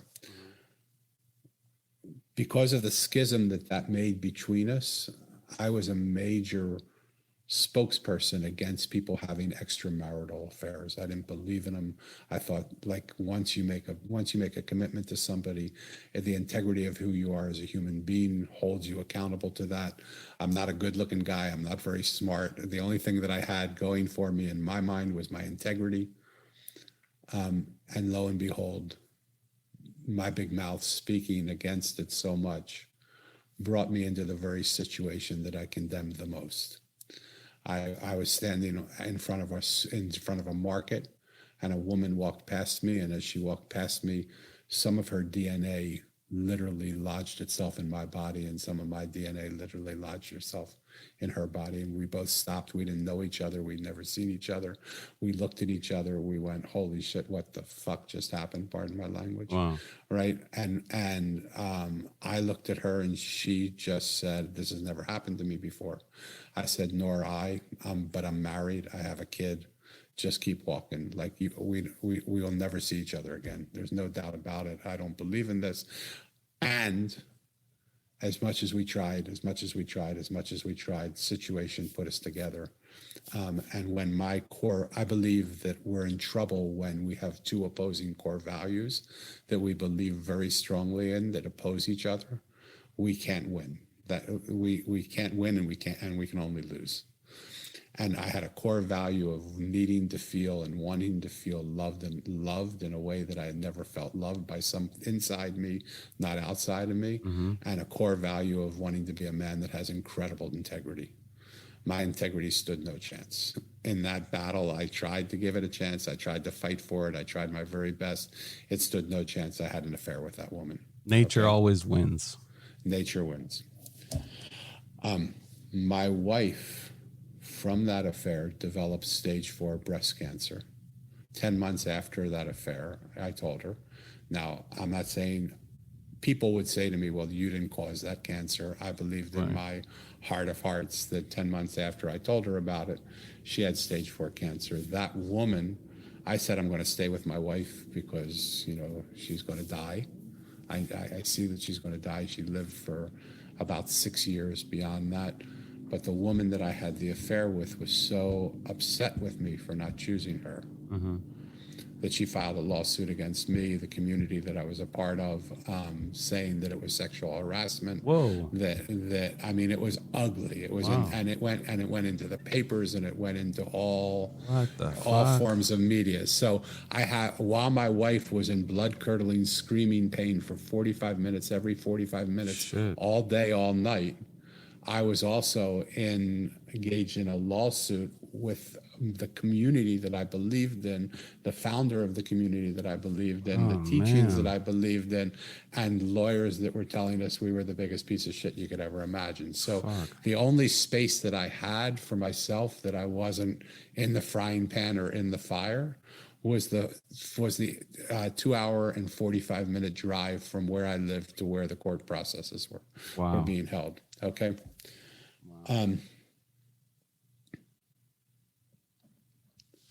My wife passed away. And in her passing away, we knew a few moments of peace before that. And I won't say that we knew peace, but we knew a few moments of peace. I worked for a company in America called Hay House. Hay House is became the premier self-help publishing company in the world. And some of the authors that we published during the time that I was there, I brought to them some people that called themselves psychics, that were able to see and hear people on the other side. One of the people that I became very close to asked me the same question I asked you a few moments ago. Because I said, how do I ever live with myself for what I believe I caused my wife's death? I believe I went against the only thing, like I have a hole in my soul, I believe, because my integrity is, I can never call myself a man of integrity again, because if that's what a man of integrity does, what's a man without integrity do, right? It sounds an awful lot like a man without integrity, right? So I can't paint that pretty picture of all I have is my integrity, because I don't even have that. But you just said about God giving second chances. I don't think that includes you as a man. Everybody slips once in a while, even a man with integrity. I'm with you, but don't fight me here for a minute. Let me just say my story, okay? Mm-hmm. So I said, how do I live my life knowing that, I did the worst thing in the whole world for my wife, and I put a stumbling block. I don't think I caused my wife's death, but I put a stumbling block in the way of a blind person, and then they tripped over it and fell down the steps. She married me because she knew she would never have to worry, because she knew the type of person I was. She knew I would never have an affair, and so that whole thing played out. And so the woman that I spoke to was brilliant. And here's what she said to me. She said, are you a different person now than the person you were when you had the affair? And I went, oh my God, I'm completely different. I feel like every part of me has changed. I feel like it was a turning point for me in my life to really look at my life and see something that I didn't see before. And now the man that I am is a different man than I was before. And she said to me something that has remained with me, whether it's true or not, whether it's scientifically right or not. It brought me such comfort. And here's what she said to me. Instead of your wife being mad at you, can you imagine that she made a deal with you even before you came here onto this planet? That she loved you so much that she would go through this incident with you. She would put herself through blood-curdling, screaming pain, because she was that committed to helping you become the man that you are today. And she wanted that for you, and that was her gift to you. And none of the other stuff meant anything to her, because she wanted you to have this gift that you have right now today. Can you even perceive of that possibility? I said, no, I can't even think of that. She said, please, just try and sit with it. And she did that 97% move over, right? And just sit. And I said, okay, I have it. And she said, so how does that feel? I said, I don't think I can ever imagine being loved to that degree that she loved me at that point. And she said, you may think this is weird. You may think this is odd. She said, if you could see the smile on your wife's face right now, because she wants you to know that's the only reality. She's laughing with you. She remembers all the times that you had fun together and how much you enjoyed each other and the great life that you lived together and the fabulous moments you shared together. And she's so happy now that you see that she was willing to sacrifice years of her life for you to be the man that you are. And she wants you to raise your daughter and her daughter as this man now would raise that daughter, not as the schmuck you were before. She wants you to take that and now give that to your daughter. And that makes her life worthwhile. So carry on as who you are with her blessings. Speak to her because she's right here. She'll speak to you when you want to speak, when you want to. She'll guide you when you want to. And to this day, and that was 18 years ago, my wife passed away. To this day, I'll have a moment where I'm having trouble with my daughter. And I'll say, Karen, from up there, you're watching. My wife is Anna here. Anna and I are watching over her from here. But if there's anything you can do from up there, ease the path for her a little bit. Do something. Show me something that will help us get her in track. And it may all be made up. It may all be stories. It may all be placebos. Mm-hmm. It may all be not real. But that world for me is so much more comforting than the world that is real. Right.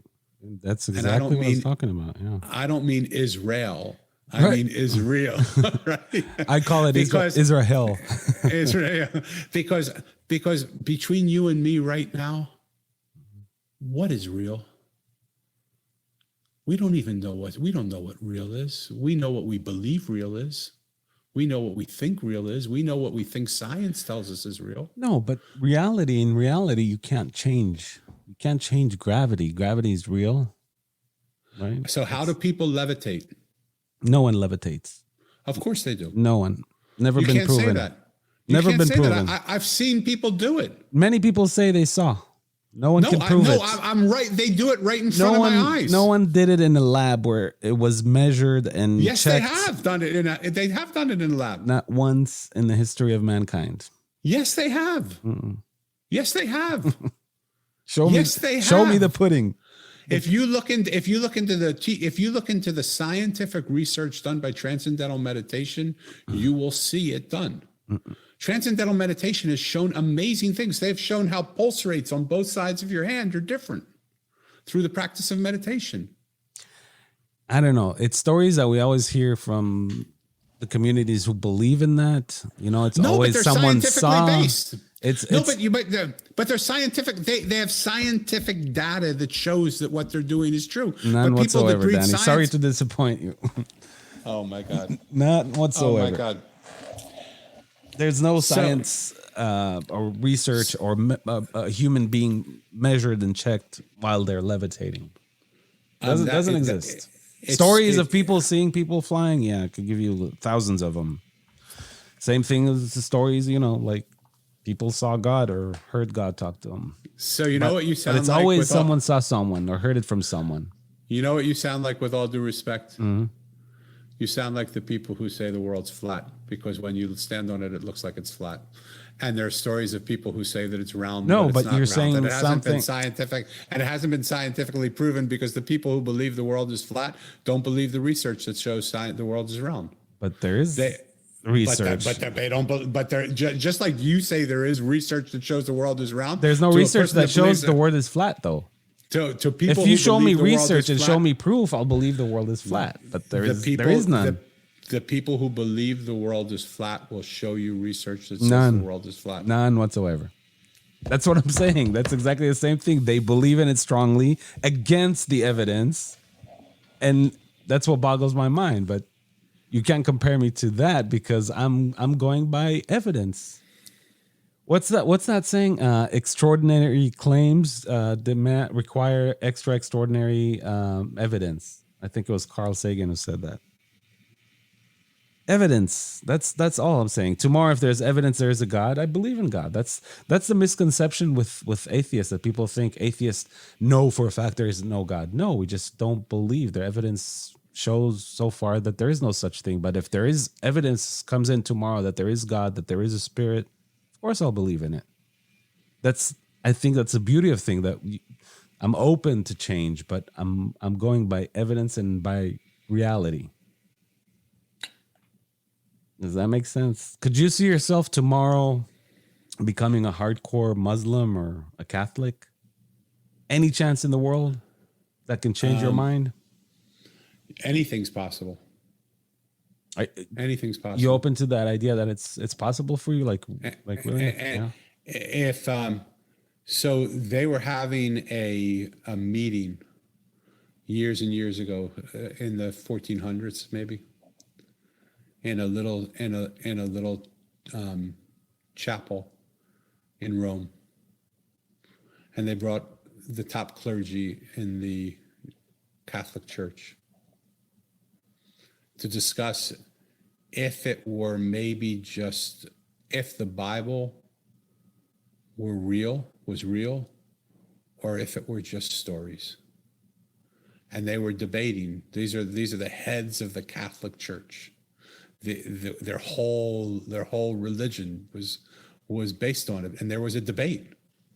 Like, did this really happen? Is this evidence? Is this fact? Is this real? Or was it just stories that we made up that depicted things that people wanted people to know? And there was this huge conflict going on, hours and hours and hours. And in the back of the chapel, this little disheveled guy was sitting there in his little monk robes. And he finally stood up after hours and hours and said, "I've got to go. I've had enough. I want to say 4 words to you. I have seen him. You can't tell me their stories." The evidence is in the conviction that this man before them had seen Christ. He knew he wasn't just a story. He had felt his presence and seen him visibly. The only thing that I want to say to you in telling you that story is we have a view of what evidence is. If it comes in a neat little formula on a piece of paper, we say that's evidence. So if I walk off a building, I can view that there is no gravity and I'll be floating? I'll tell you something. If you were able to control your processes, I can't do it. But if you were able to control your processes, yes, you would be able to do that. Until then, the evidence is that gravity is real, and that's what I believe in. That's what I'm saying. I follow a teacher, a spiritual teacher. His name is Yogananda. Yogananda was the first Indian, not feather, first Indian from India to come to America and live in America. There are other people that came to America and went back to India. He came to America and lived in America. And he set up centers, retreat centers, and places for people to come and experience the presence of God. The monks in his order were moving a very, very heavy well, about 20 feet. And there were about 10 of them together lifting this thing up and picking it up. And Yogananda was amongst them, standing by them, showing them where he wanted it to go. When the well dropped, and went right on Yogananda's foot. Yogananda went to the ground, screaming in pain. The monks were beside themselves. Here was their guru that they had literally crippled. And they said, "We are so sorry." And Yogananda said, "Everything is okay. Watch. When I put my consciousness here, at the point between the eyebrows, watch what's possible." He stood up, he walked around, he played a game of tennis with them. He went about his daily chores, he went about what he had to do, he went to town to shop, he did all the things he had to do. And then he brought the monks together and he said, "Now watch. When I put my consciousness back into my foot," and he went down on the floor, writhing in pain, screaming. When you see evidence, that's not evidence, though.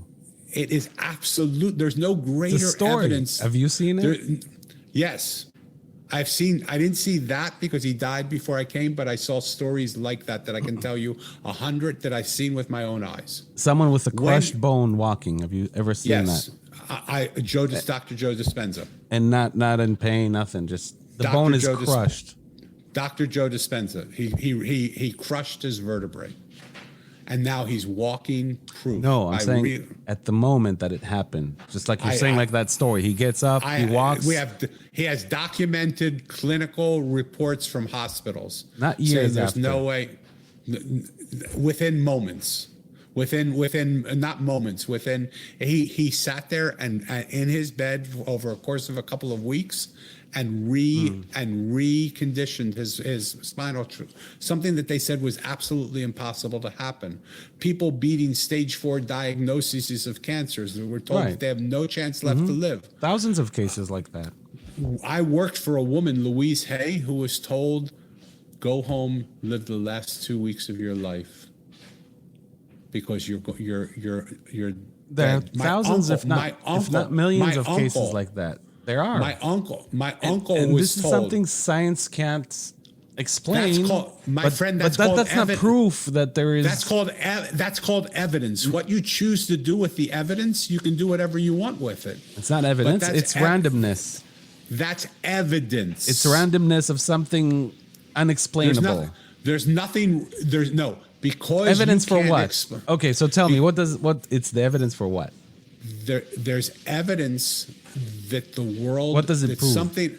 Listen to me. Don't interrupt. Let me give me a chance. Okay, I'm not the fastest speaking person. Sorry. That's okay. What it proves is that there's some force that we don't understand that is operating in a world that we don't see. How did you conclude that?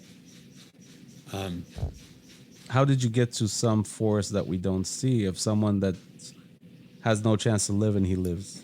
Where's the proof that it has to do with force, energy? Where's the data for that? So let me tell you 2 stories, and hopefully within those stories you'll see the evidence. Okay. Stories are not evidence, Danny. Stories. One story is not evidence. Number of stories that say the same point become evidence. When you go into a court of law and people tell you a story about what happened, and they find things within their story that prove what they're saying is true, that's called evidence. They convict people without a gun. They convict people without even finding a body because the evidence is conclusive that this is what happened. With no evidence. In the medical world, there is conclusive evidence because it's happened too many times for them to contradict that people that have no chance of living are living now. They call it doesn't prove anything, though. That's what I'm saying. Well, what does prove something to you? What that it can be measured. Do you see? What over and over again. Over and over again. It can be measured. It can be measured. So that's not evidence. gravity can be measured. Electricity can be measured. I don't know. What happens when gravity can't be measured? You just say it doesn't exist. Every time that I say to you, your evidence that is measurable is not measurable in the case that I want to show you, you said, no, that just doesn't exist. But that's science. Any scientist that comes with a proof and says, okay, I discovered something, 100 scientists are trying to disprove that. And that scientist has to show that it's measured, and he can recreate that evidence over and over again. That's evidence. But if it happens once in a blue moon and we can't recreate it in a controlled environment, that's not evidence. We can't say what it is. Science can't say, and even believers who believe in gods or other whatever, that doesn't prove that a god or a spirit or something outside Let's go to something that's more tangible. Mm-hmm.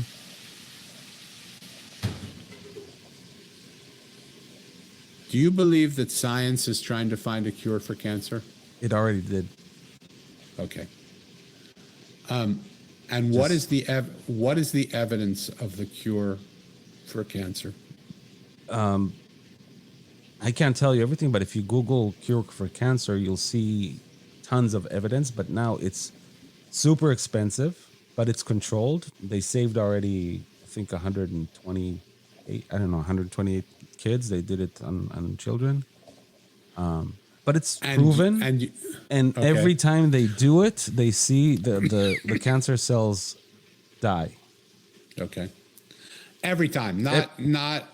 There's never been a case where they've done it and it hasn't been that way.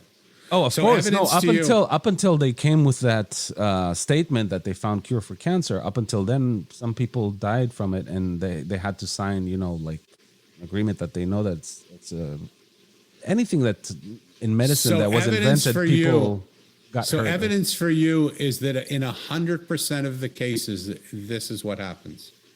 Just like gravity, that's what I'm saying, and that's science. So let me ask you something. 100%, yeah. What happens when I drop this pen? It drops. To where? What's going to happen to it? What do you mean? What's going to happen? What's going to happen to it? What happens to it? It drops. It falls on the floor, desk, wherever you drop it. I just dropped it. It didn't drop. You're holding it in your other hand. So there's evidence to show that 100% of the time, if you just drop something, that it doesn't just drop. Sometimes something else can come in the way to make it something else happen. No, you dropped it to your other hand. Gravity brought it to your other hand. But we said when you drop something, 100% of the time it will fall. But it didn't fall. Because something else happened that made it not fall. Does that disprove gravity to you? Not at all. And I don't think that's a good argument. How come? Because you held it with your other hand. Okay. So do you then believe that the evidence that is 100% true in one particular case under another set of circumstances could not be true? No. And let me give you a great example. If you do that with a 500-pound weight, you wouldn't be able to block. And we know that without even you doing it. And if I would tell you, know what, if you believe that science is not 100% every time, try that. Drop a 500-pound weight on your hand. See if you can avoid gravity there. Block gravity. Do you believe we know the results? No, and that's because of science. We know the story we tell of those results.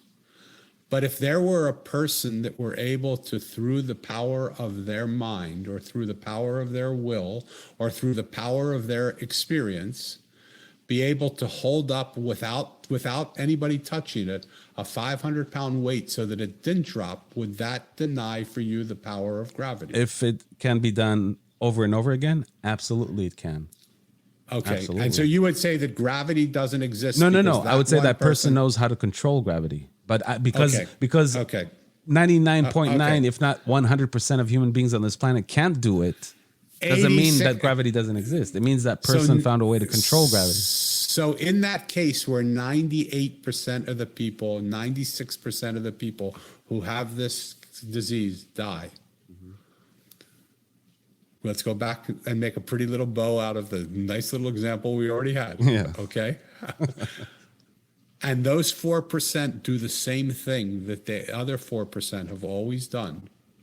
Would you believe then that there is something even more powerful than the law of science that says this disease in 96% of the time is going to cause people to die. But it's only 96% of the time because people are not doing what this practice is and don't know how to do it. But if we could teach them what this practice was. But you can't. There's no Of course 2 and you 2 can. equals 4 on that Of thing. course you can. You can't just you because can't teach just someone to because- recover himself from Of course from you can. a fatal disease. Of course you can. The fact that we don't know how to do it now doesn't mean you can't do it in 3 minutes from now. The fact that in 10 years, in 1896, they wanted to close the patent office because they thought everything that could possibly be invented was invented in 1896. 1896. That's fine. They were going to close the patent office because there was nothing else that could be invented. That's stupid. That just proves that humans are stupid. And that just proves that people who say, with all due respect, you're a very smart man. Not that But smart. the point of view that you're holding is stupid, because the fact that you can't see it now, innovation, anything comes from seeing things that we don't see. The Mosaic, the book that I wrote, it's a story about a boy who sees something he doesn't see when he goes up and he sits with a homeless man, when he goes and he sits with the street worker, when he goes and he sits with the blind woman, when he goes and he sits with the juice man. When he hears their story, he sees an entirely different person. That's a beautiful story, and I love that. But that's like from inwards outwards. That he's not changing the world outside of him. He's not changing. Of course he is, because we both agreed when we change what we see, the world we see changes. For us, not for others. For everybody. No. For everybody. Can I change your world with my thoughts? Can I change your life? I'll tell you how. Because if your world suddenly allows you to bring more water into the harbor where my boat is, my boat, whether I believe in it, what you're doing or not, is going to go up. Because the nature of the world is when water comes in, every boat rises. But you're mixing physics with... No, we're not. We're talking about changing other people with your thoughts. Bringing water from the river, that's physics. Of course the boat will rise, but... Here's what happens, my friend. Talk to me in layman terms. Like, how can I change someone's life with my thoughts? When you see one person living an exceptional life, you think it's because of who that person is. When you see a group of people living an exceptional life, you start to think it's not because they're extraordinary people. It's because what they're doing is exceptional. And if I do what they do, then I could do that too. Absolutely agree with you. Okay? So when you have the strength of belief, this is a super important thing, and I'm going to say something to you, and I'm going to push you a little bit, and I do it out of love. Take it with a grain of salt. Throw it in the trash can. Don't.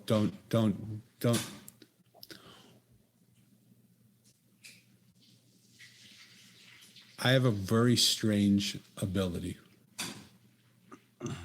Very, very strange. I hear what people's soul is saying. I'm not caught in the stories that you tell yourself because I don't know you well enough to know your stories. I just hear what your soul is saying to me.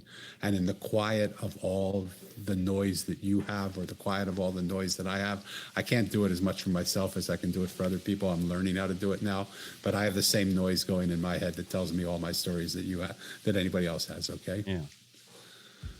This whole time we've been sitting here, your sister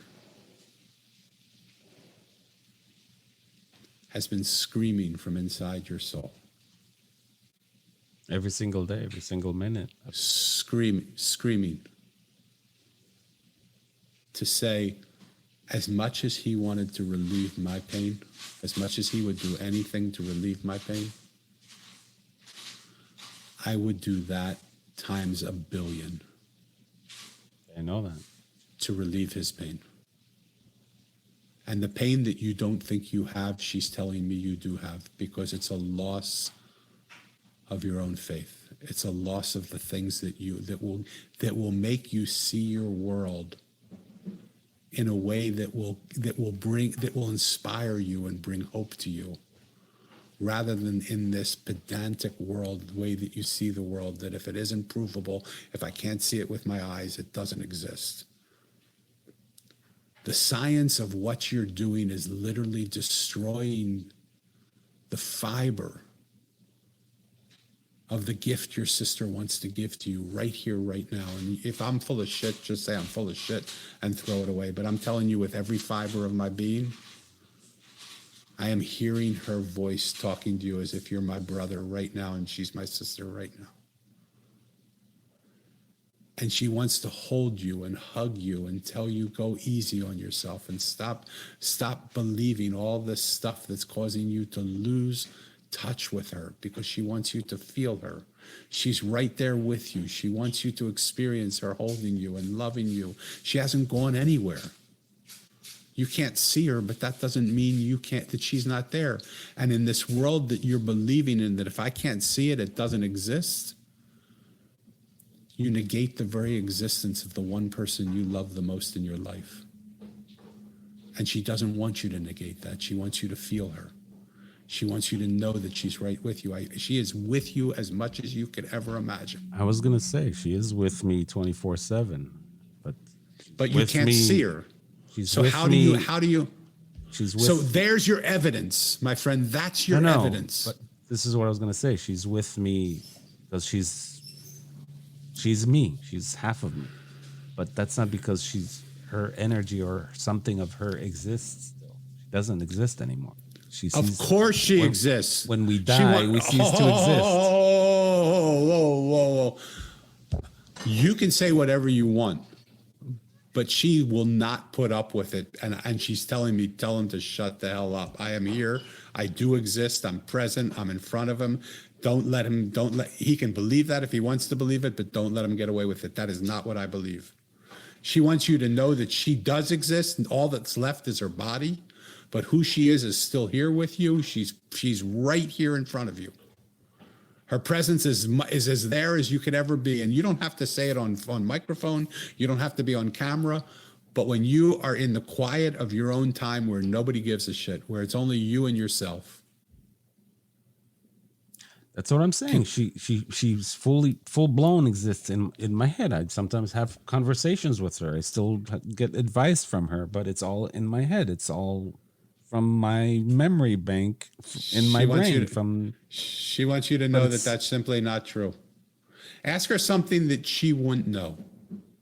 Ask her something that is not from a memory that you have. Ask her something of what you should do in a situation that wasn't a part of your life then. I always do, but it's me answering myself and how she would answer it, because I know her so well. She is just laughing now like you can't imagine.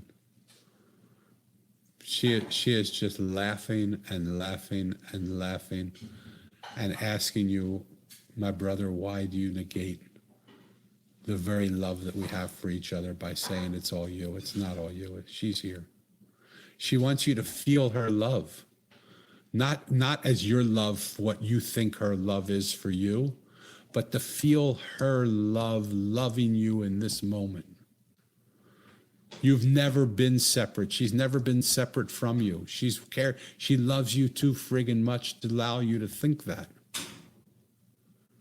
I understand where you're coming from, because that's what you believe, but that's what she's telling me. Whether it's true or not, while you're saying that, I'm thinking to myself, man, I wish I could believe those things. So take a moment and just you don't have to believe it. Just take a moment and consider the possibility that you can. Because the more you convince yourself that what you believe is not real, the more you don't have any evidence for it. You just have belief. It's like the flat world people saying the world's flat. They don't have evidence. That's not true. When people say science is a belief, set of beliefs, that is not true. Science evolves, my friend. But it's not a belief. Science is not a belief. There was scientific proof. There are no for science the world leaders who make up something and people believe in it. Of course they are. They believed that the Earth was the center of the universe, They and used to. and they proved it until science said that's bullshit. No, it It's wasn't not true. proved. We didn't have the tools to prove it. But back then, but Galileo with his tools, that's what. Whatever they tools had. we had, And we they had the believed in it. evidence. Whatever tools we had the evidence to believe that what we believed was real. Right, and that's what I love about science. Whatever evidence you have, whatever tools you have the evidence to believe that what you believe is real. But just like Galileo's and his tools and science was wrong, flat out wrong, your tools are not giving you the capacity to see that you are flat out wrong. You have the evidence of your sister coming here talking to you from a There is no imperfect stranger. evidence. From an imperfect stranger like myself who doesn't know you at all, saying to you things that you say, I would love to believe that because I do believe that. I don't know that you believe that. I know nothing about you. Yeah. The fact that I could say something that has that spot on feeling to it, I can't get clearer than that because I'm not willing to go there on the show to do that for you or to do that to you. But we could do that if we were to take the time. But the fact that we can even get that close to someone who is an imperfect stranger, has no idea who the fuck you are, that I could say to you that your sister is here and you can even consider the possibility that I'm not just a BS motherfucker trying to say something and sell you. You're not, Danny, but what I'm saying is you could tell that to anyone who lost someone, the same words, and that is not it true. has the same message. Anyone who lost someone. That is not true. That's a fact. I don't know. You can see even YouTube channels on people that say they see dead people. They say I'll tell you the what I'm saying. same words and the same things. I'm not saying that about. What if your I tell mother. you now that my sister was a serial killer and she died by execution and she had no love in her life? She didn't know what love is. Would that change everything you said? No, because she's telling me that's not true. That she has love in her life. That's you, and the truth of what I'm saying is I'm not making that. I didn't say your sister and your mother are here. I'm talking to you very specifically about your sister. Your mother hasn't come and said anything to me, but your sister has, because the bond between you and her is that strong. Yeah, it was beyond strong. Yeah. So I don't want to change your mind. I could care less. I don't know you well enough to change your mind. What you believe doesn't affect my life one iota. Right.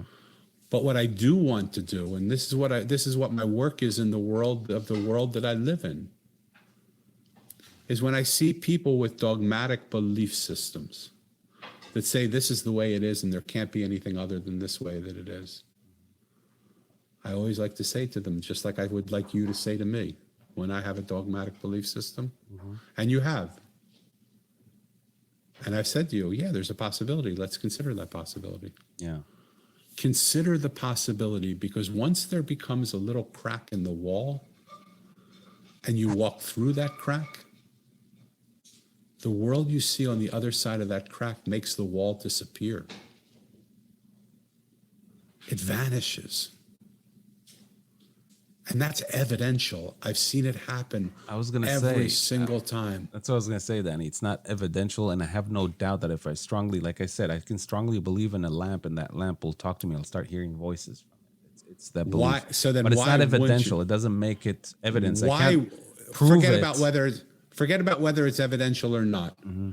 Why, if you believed that if you were to just sit and call on your sister and invite her to hold you in the way that you want to be held, invite her to love you in the way that you want, whether it's real or not. Here's the first thought that popped into my head. That's selfish. It's not selfish. It's selfish. She's dying to do it for you. Why does she have to comfort me? The You- pain because here is that she's not here anymore. Yes, she is. The things that I'm saying, like I should have been gone. Like she's a much better person, 100 times much better person than I am. She's laughing because she's saying that's true. It is true. Well, she's laughing. So that's what I'm saying. It's selfish. Like she needs to comfort me. Fuck, she needs to be here, and I'm the one that needs to be in her place. She could have done so much better she did so much better to so many people around her. She was fucking listen to me for a minute. A phenomenal human being. Oh, and by the way, Danny, here's another shocking and sad thing that I want to say. She died of pregnancy complications. So she gave birth. Her daughter is healthy. She's 5 now. And honestly, I'm not just saying, I know many people who say this about their loved ones, you know, they're the best, they're amazing and all that, but I honestly think she was supposed to be one of the most amazing mothers in the world, a gazillion times better than me being a father, if that makes sense. Yeah. So thinking of, even if I try to think like, and many people told me we have in the family someone who has they have twins. And I'll never forget that she told me like, you know, my twins, but they're like connected, like they finish each other's sentences. Yeah.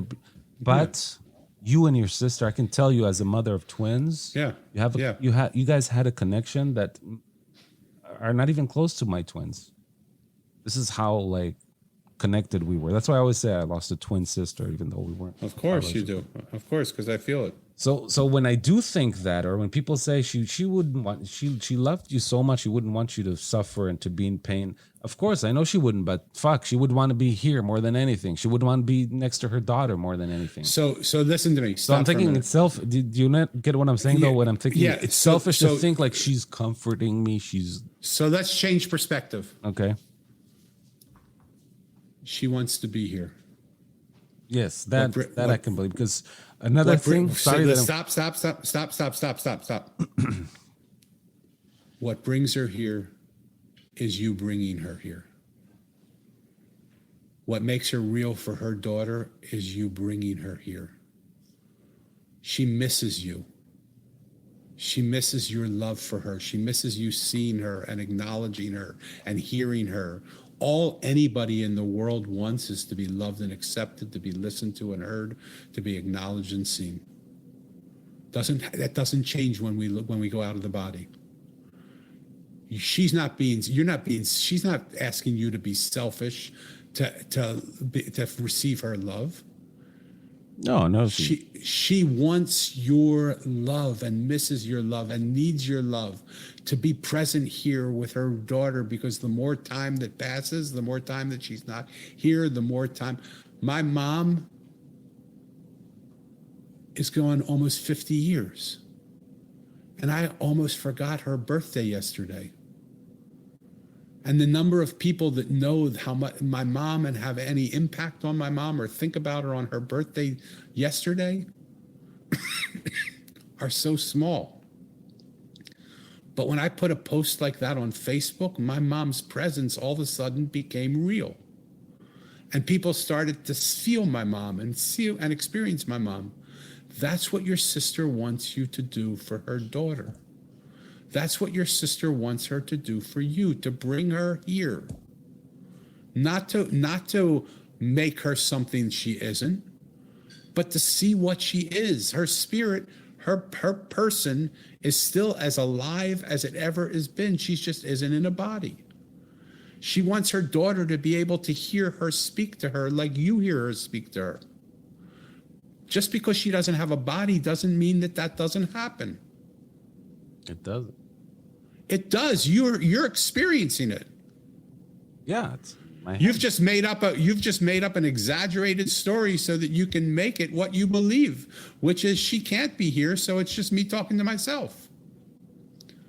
But that's not true. She's telling me as clearly as I can say anything to you, and I don't know why we're talking today, but this is why we're talking. You don't have to believe me. Take it into the quiet of your own place. This is what I do. I hear people's spirits. I hear their souls. I hear what's going on when they're in the quiet behind all the noise. You're so fucking noisy around the story that you want to believe of that can't be, because it's not here, and if I don't see it, it's not real. And she's talking to you every fucking minute, and you hear her, and you just say, oh no, that's just me talking to myself. I know what I'm doing. Right? And it's all bullshit. If I was next to you, I would hug you right now. And you owe it to your sister to allow her presence to be here. She's coming to you, asking you to do that. What do you have to give up? Some crazy belief system that you're right? Who No, the fuck cares if you're right or not? I can ask you the same thing. What do you have to give up to believe in Santa Claus? It's real. It's true. You know, Santa What do you have Claus to give doesn't up to believe in Muhammad? Santa Claus doesn't give a damn. But the truth of the matter is, as you said it, your sister said, I would like my daughter to believe in myths like Santa Claus. I would like her to believe in people that are so good that they just come and give presents. She would like Santa Claus to be real for her daughter. But that's what I'm saying. For children, it's nice to believe in non-existent things. And now we're adults. No, it's not. No, it's not, because you said it yourself. And science by its very nature is showing us that when we believe the placebo can heal us, it heals us. Right. It goes against the evidence. When we believe strongly enough in something, Not always. Not always. So that's not evidence. But in a remarkable number of times. Depends on what? In a remarkable number of cases, when we believe in the placebo. Not always, and depends on what. You can't cure someone from AIDS with the placebo effect. Yes, you can. Louise Hay did it all along. She said to them, what you believe, the words that you say, create the reality that you live. And her doctor told her, go home and die. Live a happy life. Don't do anything more. You're going to die. Danny, 2 weeks later, she came back. They looked at her scans. He said, how you feeling? She said, I'm feeling better than ever. He said, it's hard for me to believe. You look good. Let's do a scan. He looked at the scan. He said, I got to tell you, you never had cancer. She said, what do you mean? Get out my scans from 2 weeks ago. Yeah, there are many cases like that. That's what I'm saying. He got out. Hold on. Doesn't prove anything. Doesn't prove anything. It proves that one person with full-blown cancer, 2 weeks later, because she changed the way she thought, had no cancer existing in her body. So you want to hear something funny? There are actually atheists who, I can give you the same story, that healed from a very fatal. Of course there are. Who didn't believe in anything, didn't pray, just don't know what happened. They gave me a week to live. All of a sudden, it's all gone. I'm good. Of course, because something happened. What you're not allowing for is the something has happened. But that doesn't prove anything that you have a few cases. If you're alive today when you should be dead, it proves something. No, what does it prove? It proves that you're alive and you should have been dead. Everybody told you should be dead. Science told you should be dead. My uncle was told he had 2 months to live. Science told him there was not one doctor that told him he was going to live. He lived for 45 years longer. That does not prove that there is a higher power, or that I'm not saying it proves that person did it with their mind. It doesn't prove it. There's no proof for that. I'm not saying it proves anything. All I'm saying is it proves the evidence that you hold as God was proven to be wrong. It's the same evidence that said the world was flat, which was now not, because the evidence said that he should have been dead. So that doesn't prove that there is a God. I could care less about God, because God's just a word we made up. So what does it prove? You're saying, what are you saying it proves? It proves that the evidence that we believe in, that we bank our life on, that a guy like yourself says is the only important thing in the world, is wrong. Significantly enough times that you can't believe wholeheartedly in it anymore. I don't care what you want to say is the reason for it. I don't care if there's a God. I don't care if there's a Satan. I don't care if there's a little man riding around in a sleigh giving around gifts called Santa Claus. I don't care if it's because of God knows what. All I want to walk away from this conversation from is that the evidence that is inconclusively proven to be evidential. For what? That someone who is told that the evidence shows that they will die from a disease that they have. Oh, that happened. Has in a number of cases, way more than circumstance. It proves that it happens. What it proves is that you can't believe evidence. And that's where we're at right now. You're in this kingdom of God called evidence, and you believe in it like a born again evidence person. And I want you to I want to show you that the evidence God that you believe in, you cannot believe in anymore, because in too many cases, the evidence has not proven to be true. And the evidence, when it proves to be true, in way too many cases. And in those places where it proves to be true that you don't get it, you just say, no, that doesn't exist. Because that's what born again people do. When you talk to them that about their faith and you show them that their faith is not real, they say, no, that's just not real. No, but then you show them evidence, though. You've become a born-again evidential person. You should start your own friggin' church, and you should call it the Church of Evidence, because it's as fallible as the Church of God. Are you with me? I mean, like, and you've made a God out of it. You've made an idol out of it. You worship it. No, it sounds like it, but it's just reality. That's reality. It doesn't sound like it. Shit happens in reality. Bad things happen and good things happen, which people call it miracles, but shit happens. So science can't say how did they cure from it. But so here's what you have to get from that. The only thing that you can walk away from. The only thing that you can walk away from that is that even when the evidence conclusively tells you something, you cannot believe it 100%. And if we can get to that one little place today, that opens up for you a door that will allow your mind and your heart and your spirit to think about what would that create. Because I'm telling you, your sister is here. Why am I having this conversation? You think I give a fuck what you believe? I could care what you believe. If it makes you happy, go for it. If it makes you unhappy, go for it. Right. I could care less. Yeah. Right? But again, it's what you believe. It's not what I believe. I could give a shit what you believe. I believe that you have every right to believe whatever you believe. Right. I'm not having this conversation with you because I believe it and I'm trying to convert you to what I believe. Right. And I'm not trying to convert you. It's like I'm having it with you because your sister, from the very moment we started talking,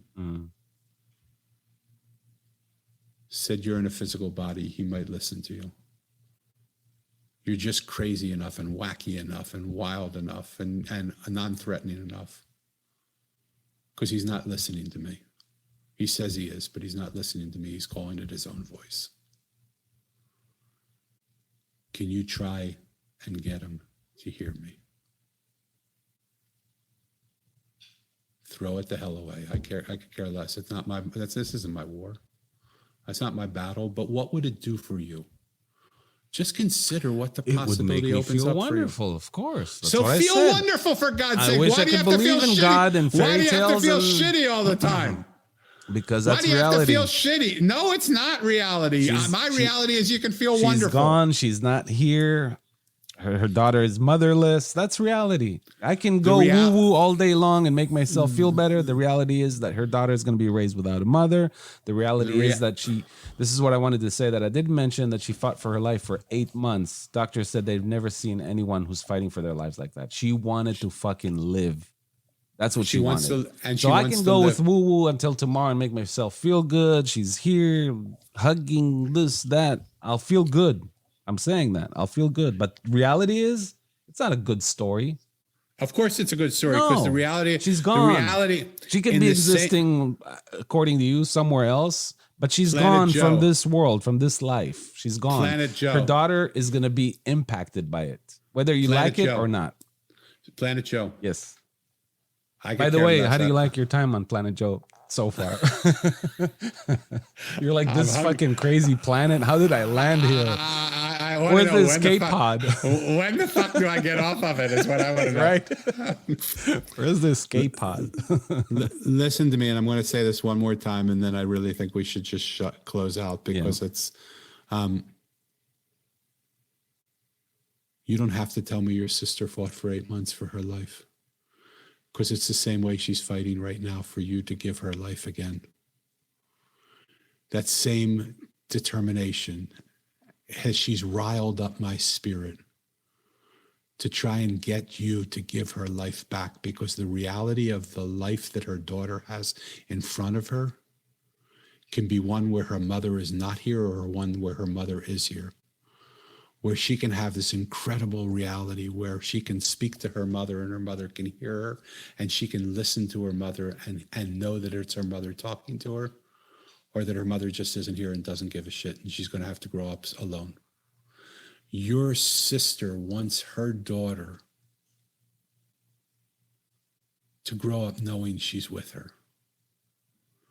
Just like my mother came to me yesterday, that fucking card was yesterday, to say to me, you didn't even remember my birthday, but I want to show you something. You just randomly went to a deck of cards and picked, and here's the card you picked. Coincidence? Maybe. You can say it's coincidence.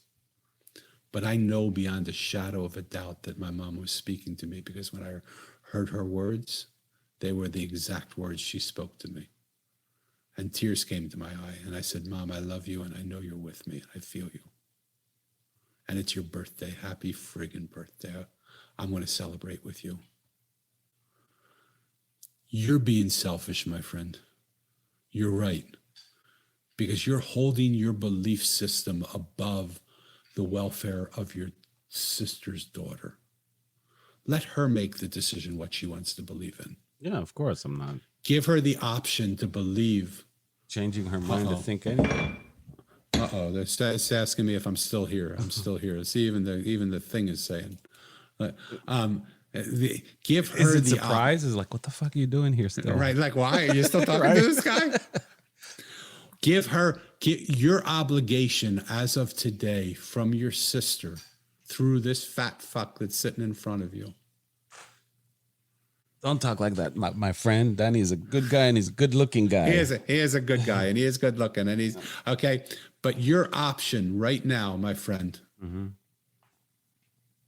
is to get yourself out of the fucking picture and let your sister's daughter have a chance to grow up to believe what she wants to believe without some Of course, I'm not. preconceived born again Here's another thing for you. evidence church-based. She's raised brother. in a very religious family, Okay.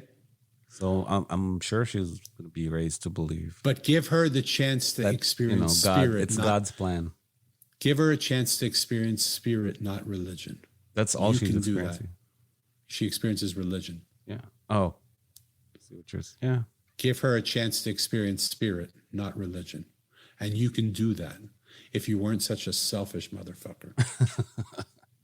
Being selfish is saying she's here to comfort me. That's selfish. No, being that's selfish caring is- about my pain. Like, oh, look at me, I'm in pain. Being selfish is not listening to your sister and what she's asking you to do for her daughter.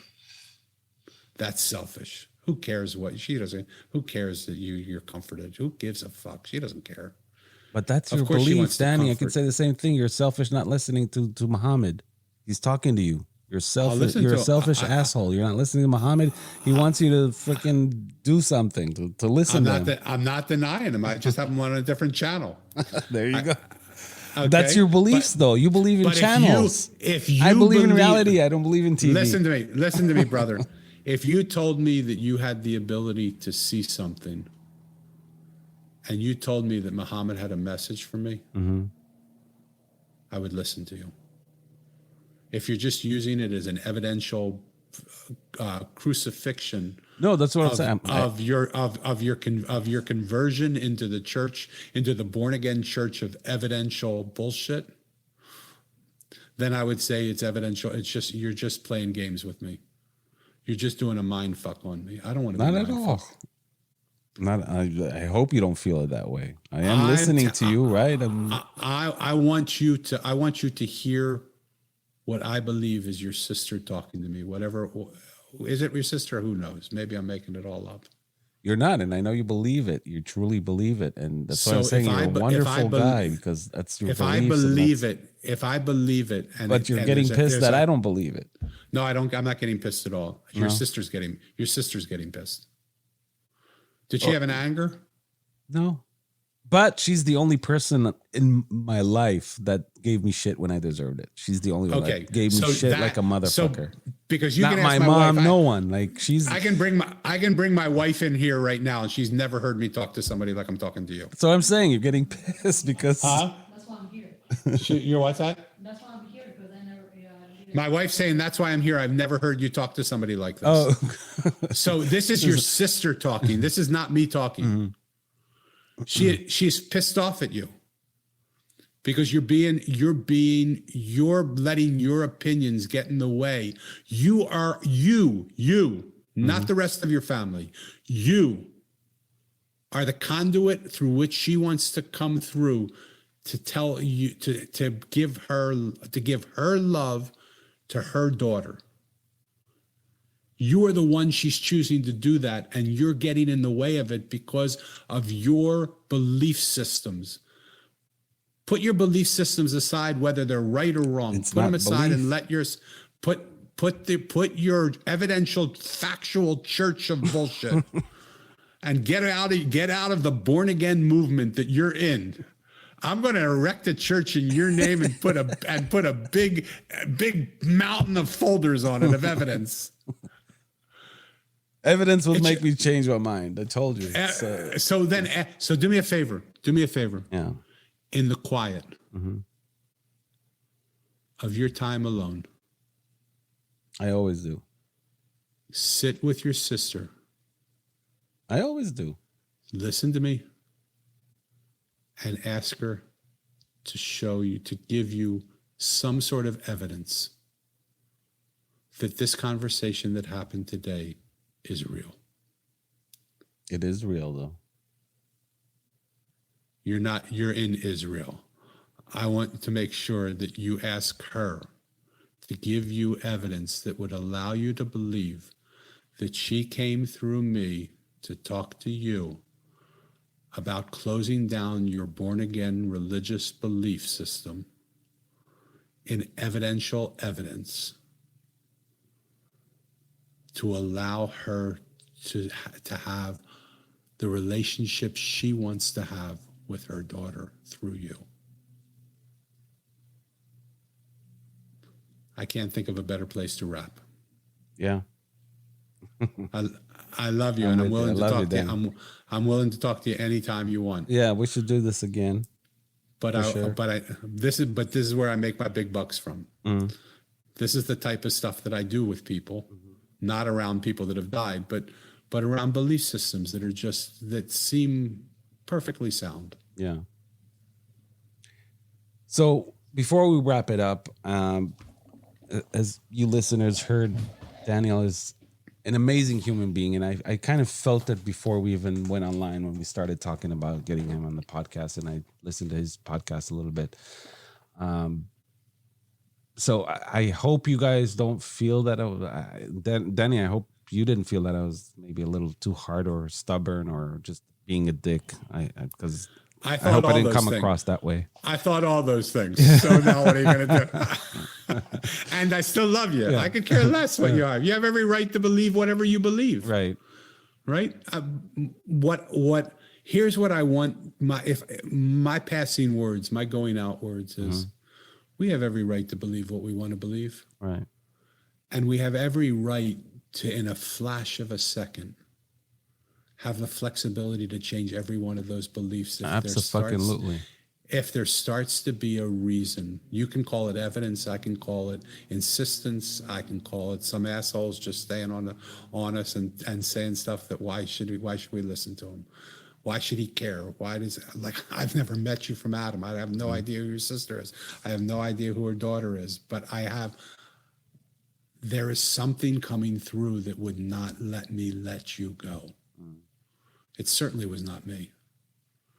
Because I you have every right to believe what I build my life on the premise that people can believe whatever they want to believe, and I respect you for your belief systems.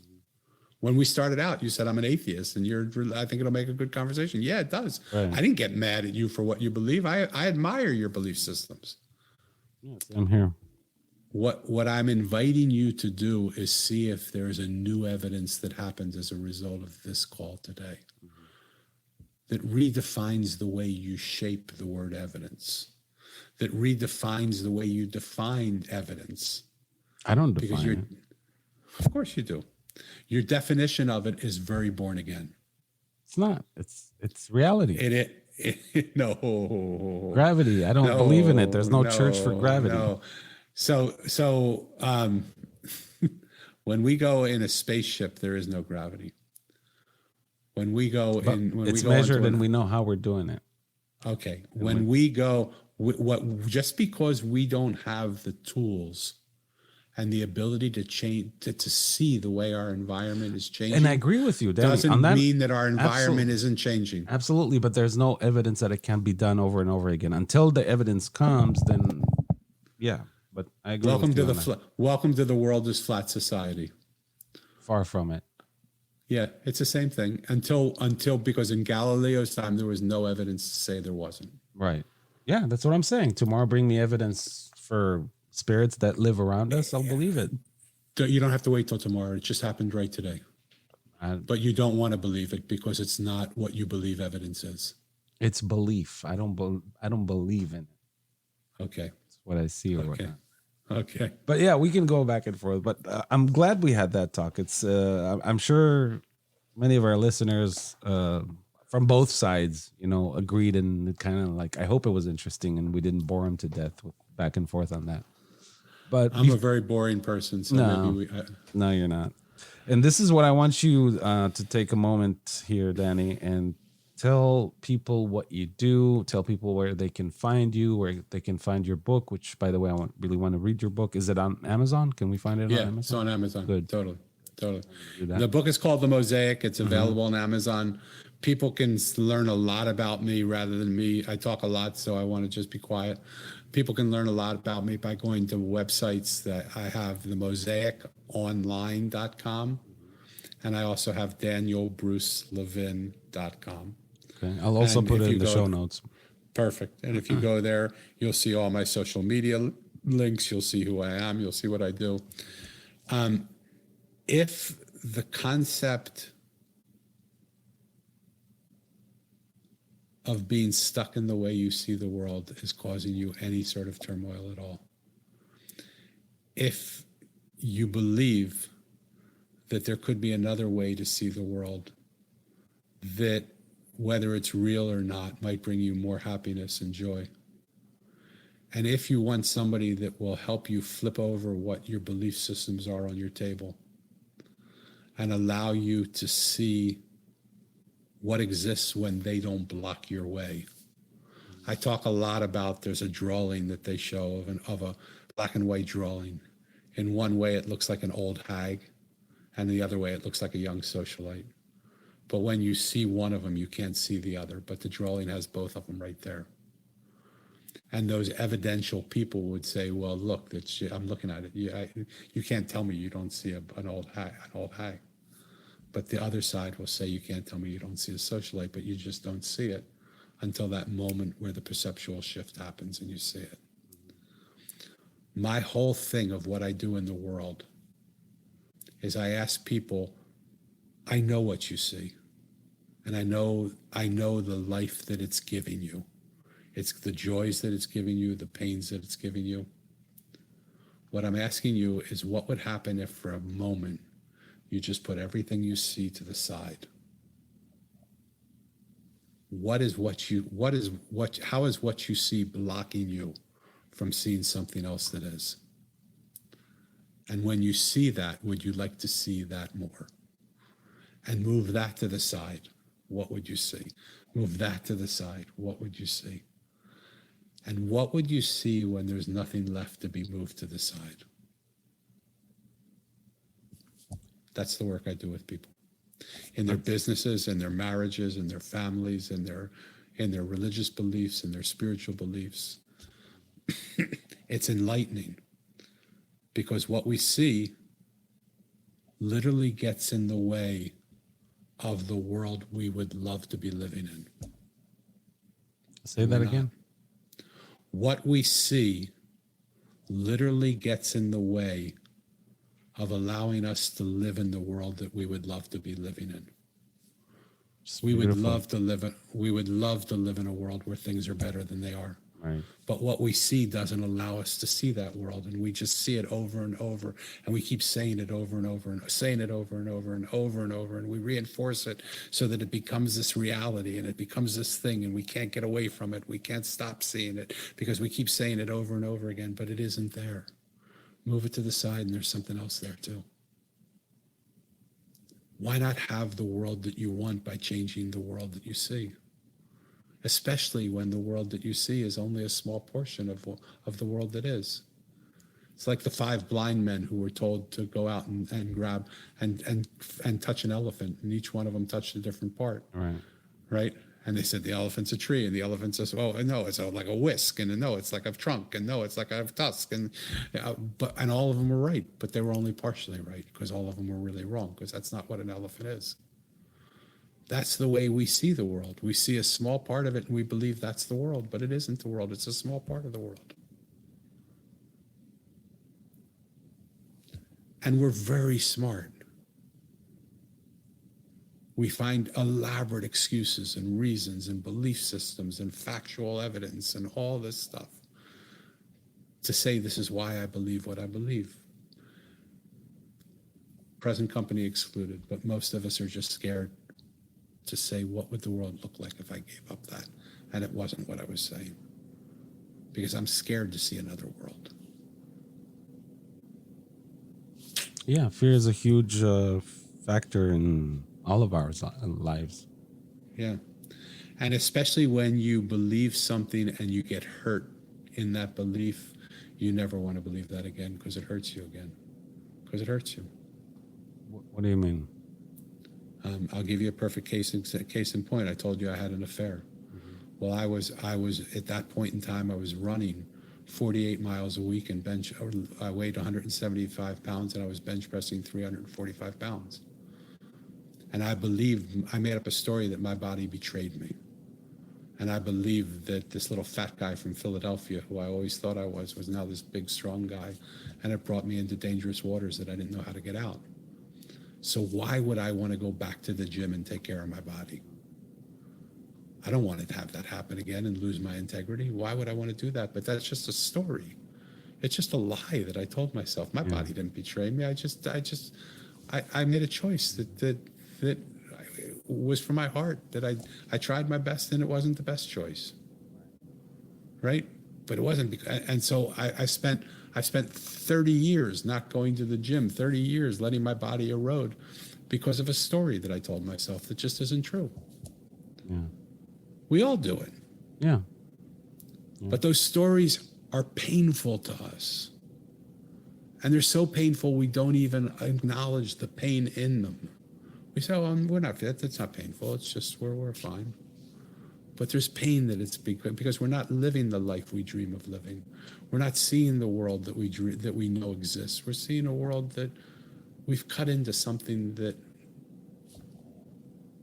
fits into our belief system, but it's not real. I mean, it's only partially real. I love the honesty and I love the integrity of who you are as a man. And I love that we could have this conversation and you could let an idiot, a little fat guy like me, just push you around and you could push me back and we could have that because there was never a shove. It was just a gentle, loving push. Right? And I love that if the world could speak like that, if we could just listen to each other and hear each other, we would live in a different world than we live in today. Absolutely. And that's what I love. We don't have to agree. Right. But you know that I love you. I was going to say, and I love you, and we can still love each other and be good friends. And I know you love me. Absolutely. And so I have some of my best friends believe things that I would never believe in 100 years. Yeah. But they're my best friends. Exactly. Yeah. I don't want you to believe like me. I want you to believe like you. But I just want you to be able to love me and accept me and be able to play with me, right? Yeah, exactly. And it was and that's what the mosaic. That's what the mosaic is to me. It's a gathering of unlike minds that have the courage to allow other people to believe what they believe, and we know what we believe, and we come together to have a celebration of belief without a dogma of religious doctrine. Right. right? Yeah. So we're all atheists in the mosaic, but we're spiritual atheists. Yeah. Well said. Tell us real quick about your dream that you were talking about with traveling. Oh God, there's such a hard. It's not a real quick story. The thing that wakes me up at night, and it woke me up this morning at 2:30 in the morning, and I've been up since then. And it wakes me up most nights around 2:30 or 3 o'clock at night. And there is sweat dripping down my back because I'm so scared of it. I believe that we can end suffering globally. And I believe the way to do that is if we come together and allow each other to help each other do it. In the United States of America, our Constitution starts with 3 words. We the people. We the people. I have never experienced a we the people world.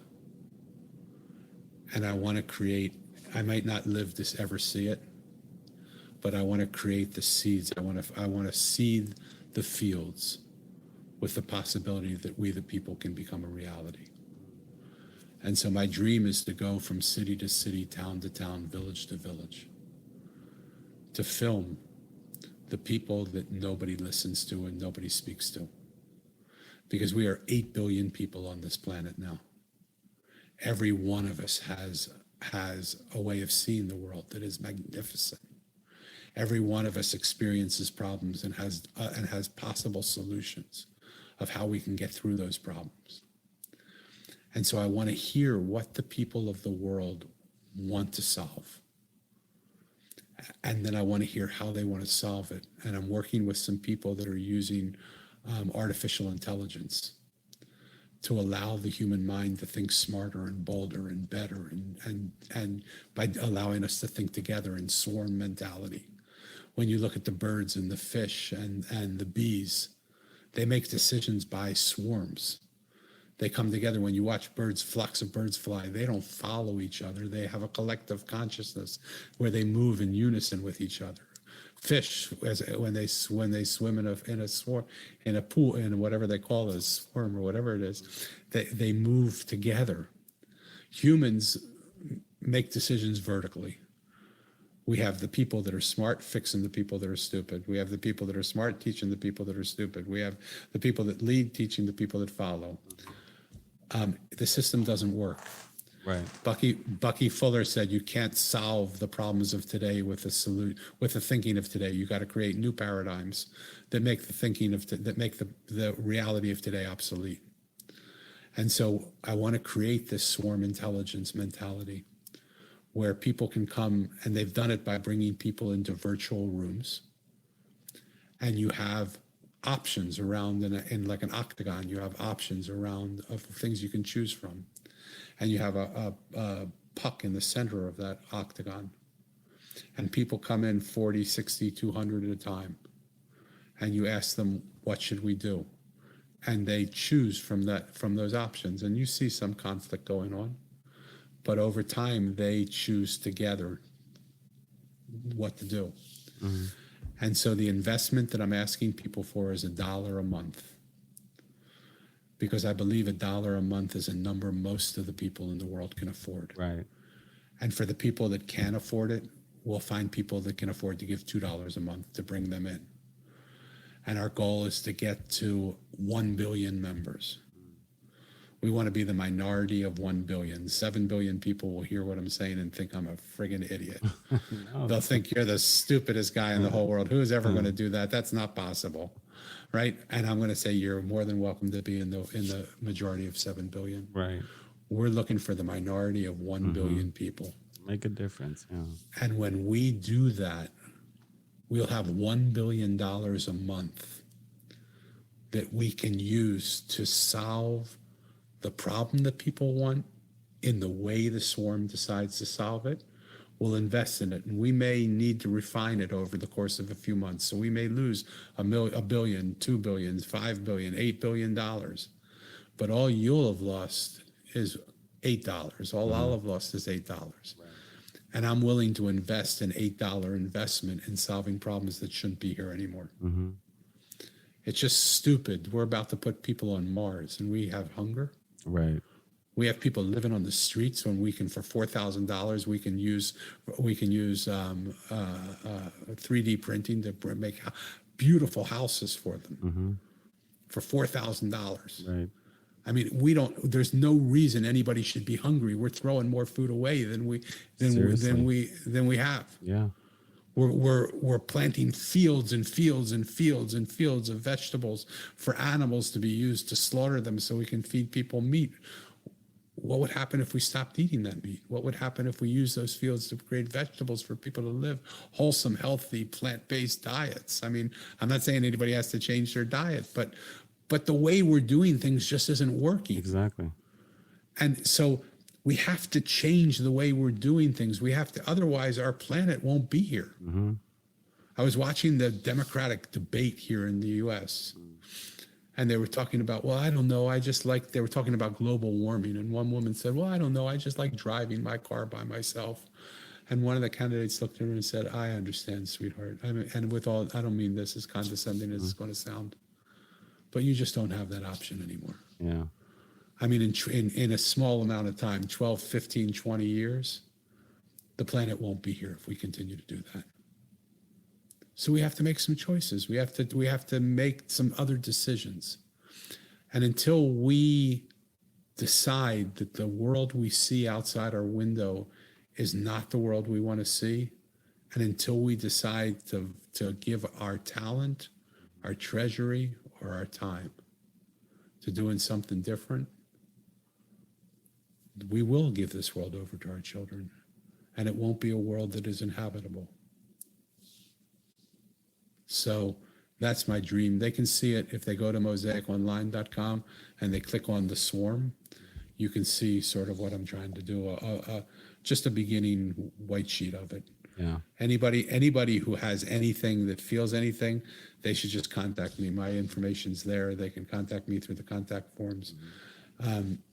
This is a global resolution. And it doesn't matter if you're an atheist or a Hindu or a Muslim or a Jew or a born-again Christian, or you don't believe in any of it. Exactly. You can believe still help in and make a difference. You can believe in the Church of Evidence. I don't give a damn. Right? But if we give $1 a month and we get 1 billion of us, that's $1 billion a month. We can have impact like that. Yeah.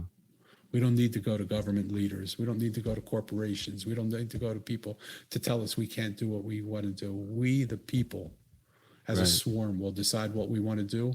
We'll decide how we want to do it, and we'll finance how we do it. And we will be a we the people nation that inhabits this world. Amen to that. Good stuff. Thank you, brother. Yeah, if you ever need any help with that, with anything, of course, you're in. let me know. And the whole traveling thing, we talked about it. I'm willing to be by your side there. Get on stage with the spiritual guide and the atheist with the Church of Evidence.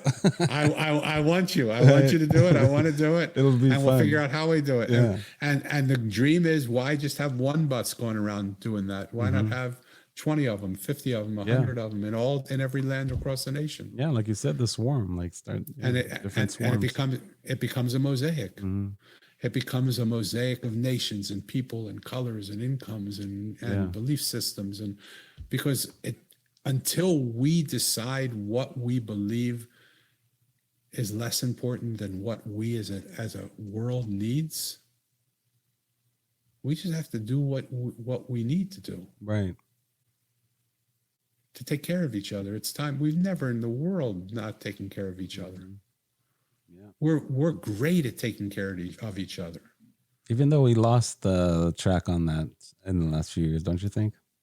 Well, we've lost our way. We've stumbled a little bit. We haven't lost the track. We know when push comes to shove in every nation, no matter where it is, people help each other. Yep. You know, it's in the instinctual nature of us as human beings. Right. And there isn't evidence to prove that we should do that, but it just feels better to do that. We just know that when we help each other, we make the world a better place. Actually, there is evidence. Okay. And I have an episode on that. Happy America, if you look on that. I'm reading. So we'll look up I'll listen to that episode. All the research that's been done from helping others and caring for others, that it actually helps your mental being and being happy. And fabulous. It's so there's evidence to prove it. Yes. Let's just do it. All right, brother. All right, my brother. It was a pleasure. Oh, real quick, tell us your podcast. You also have a podcast, just so listeners know. The podcast is called the Mosaic Podcast, and there's a church group that has Mosaic, so they occupy oftentimes a lot of the first spaces. But it's the Mosaic Podcast, Daniel Levin.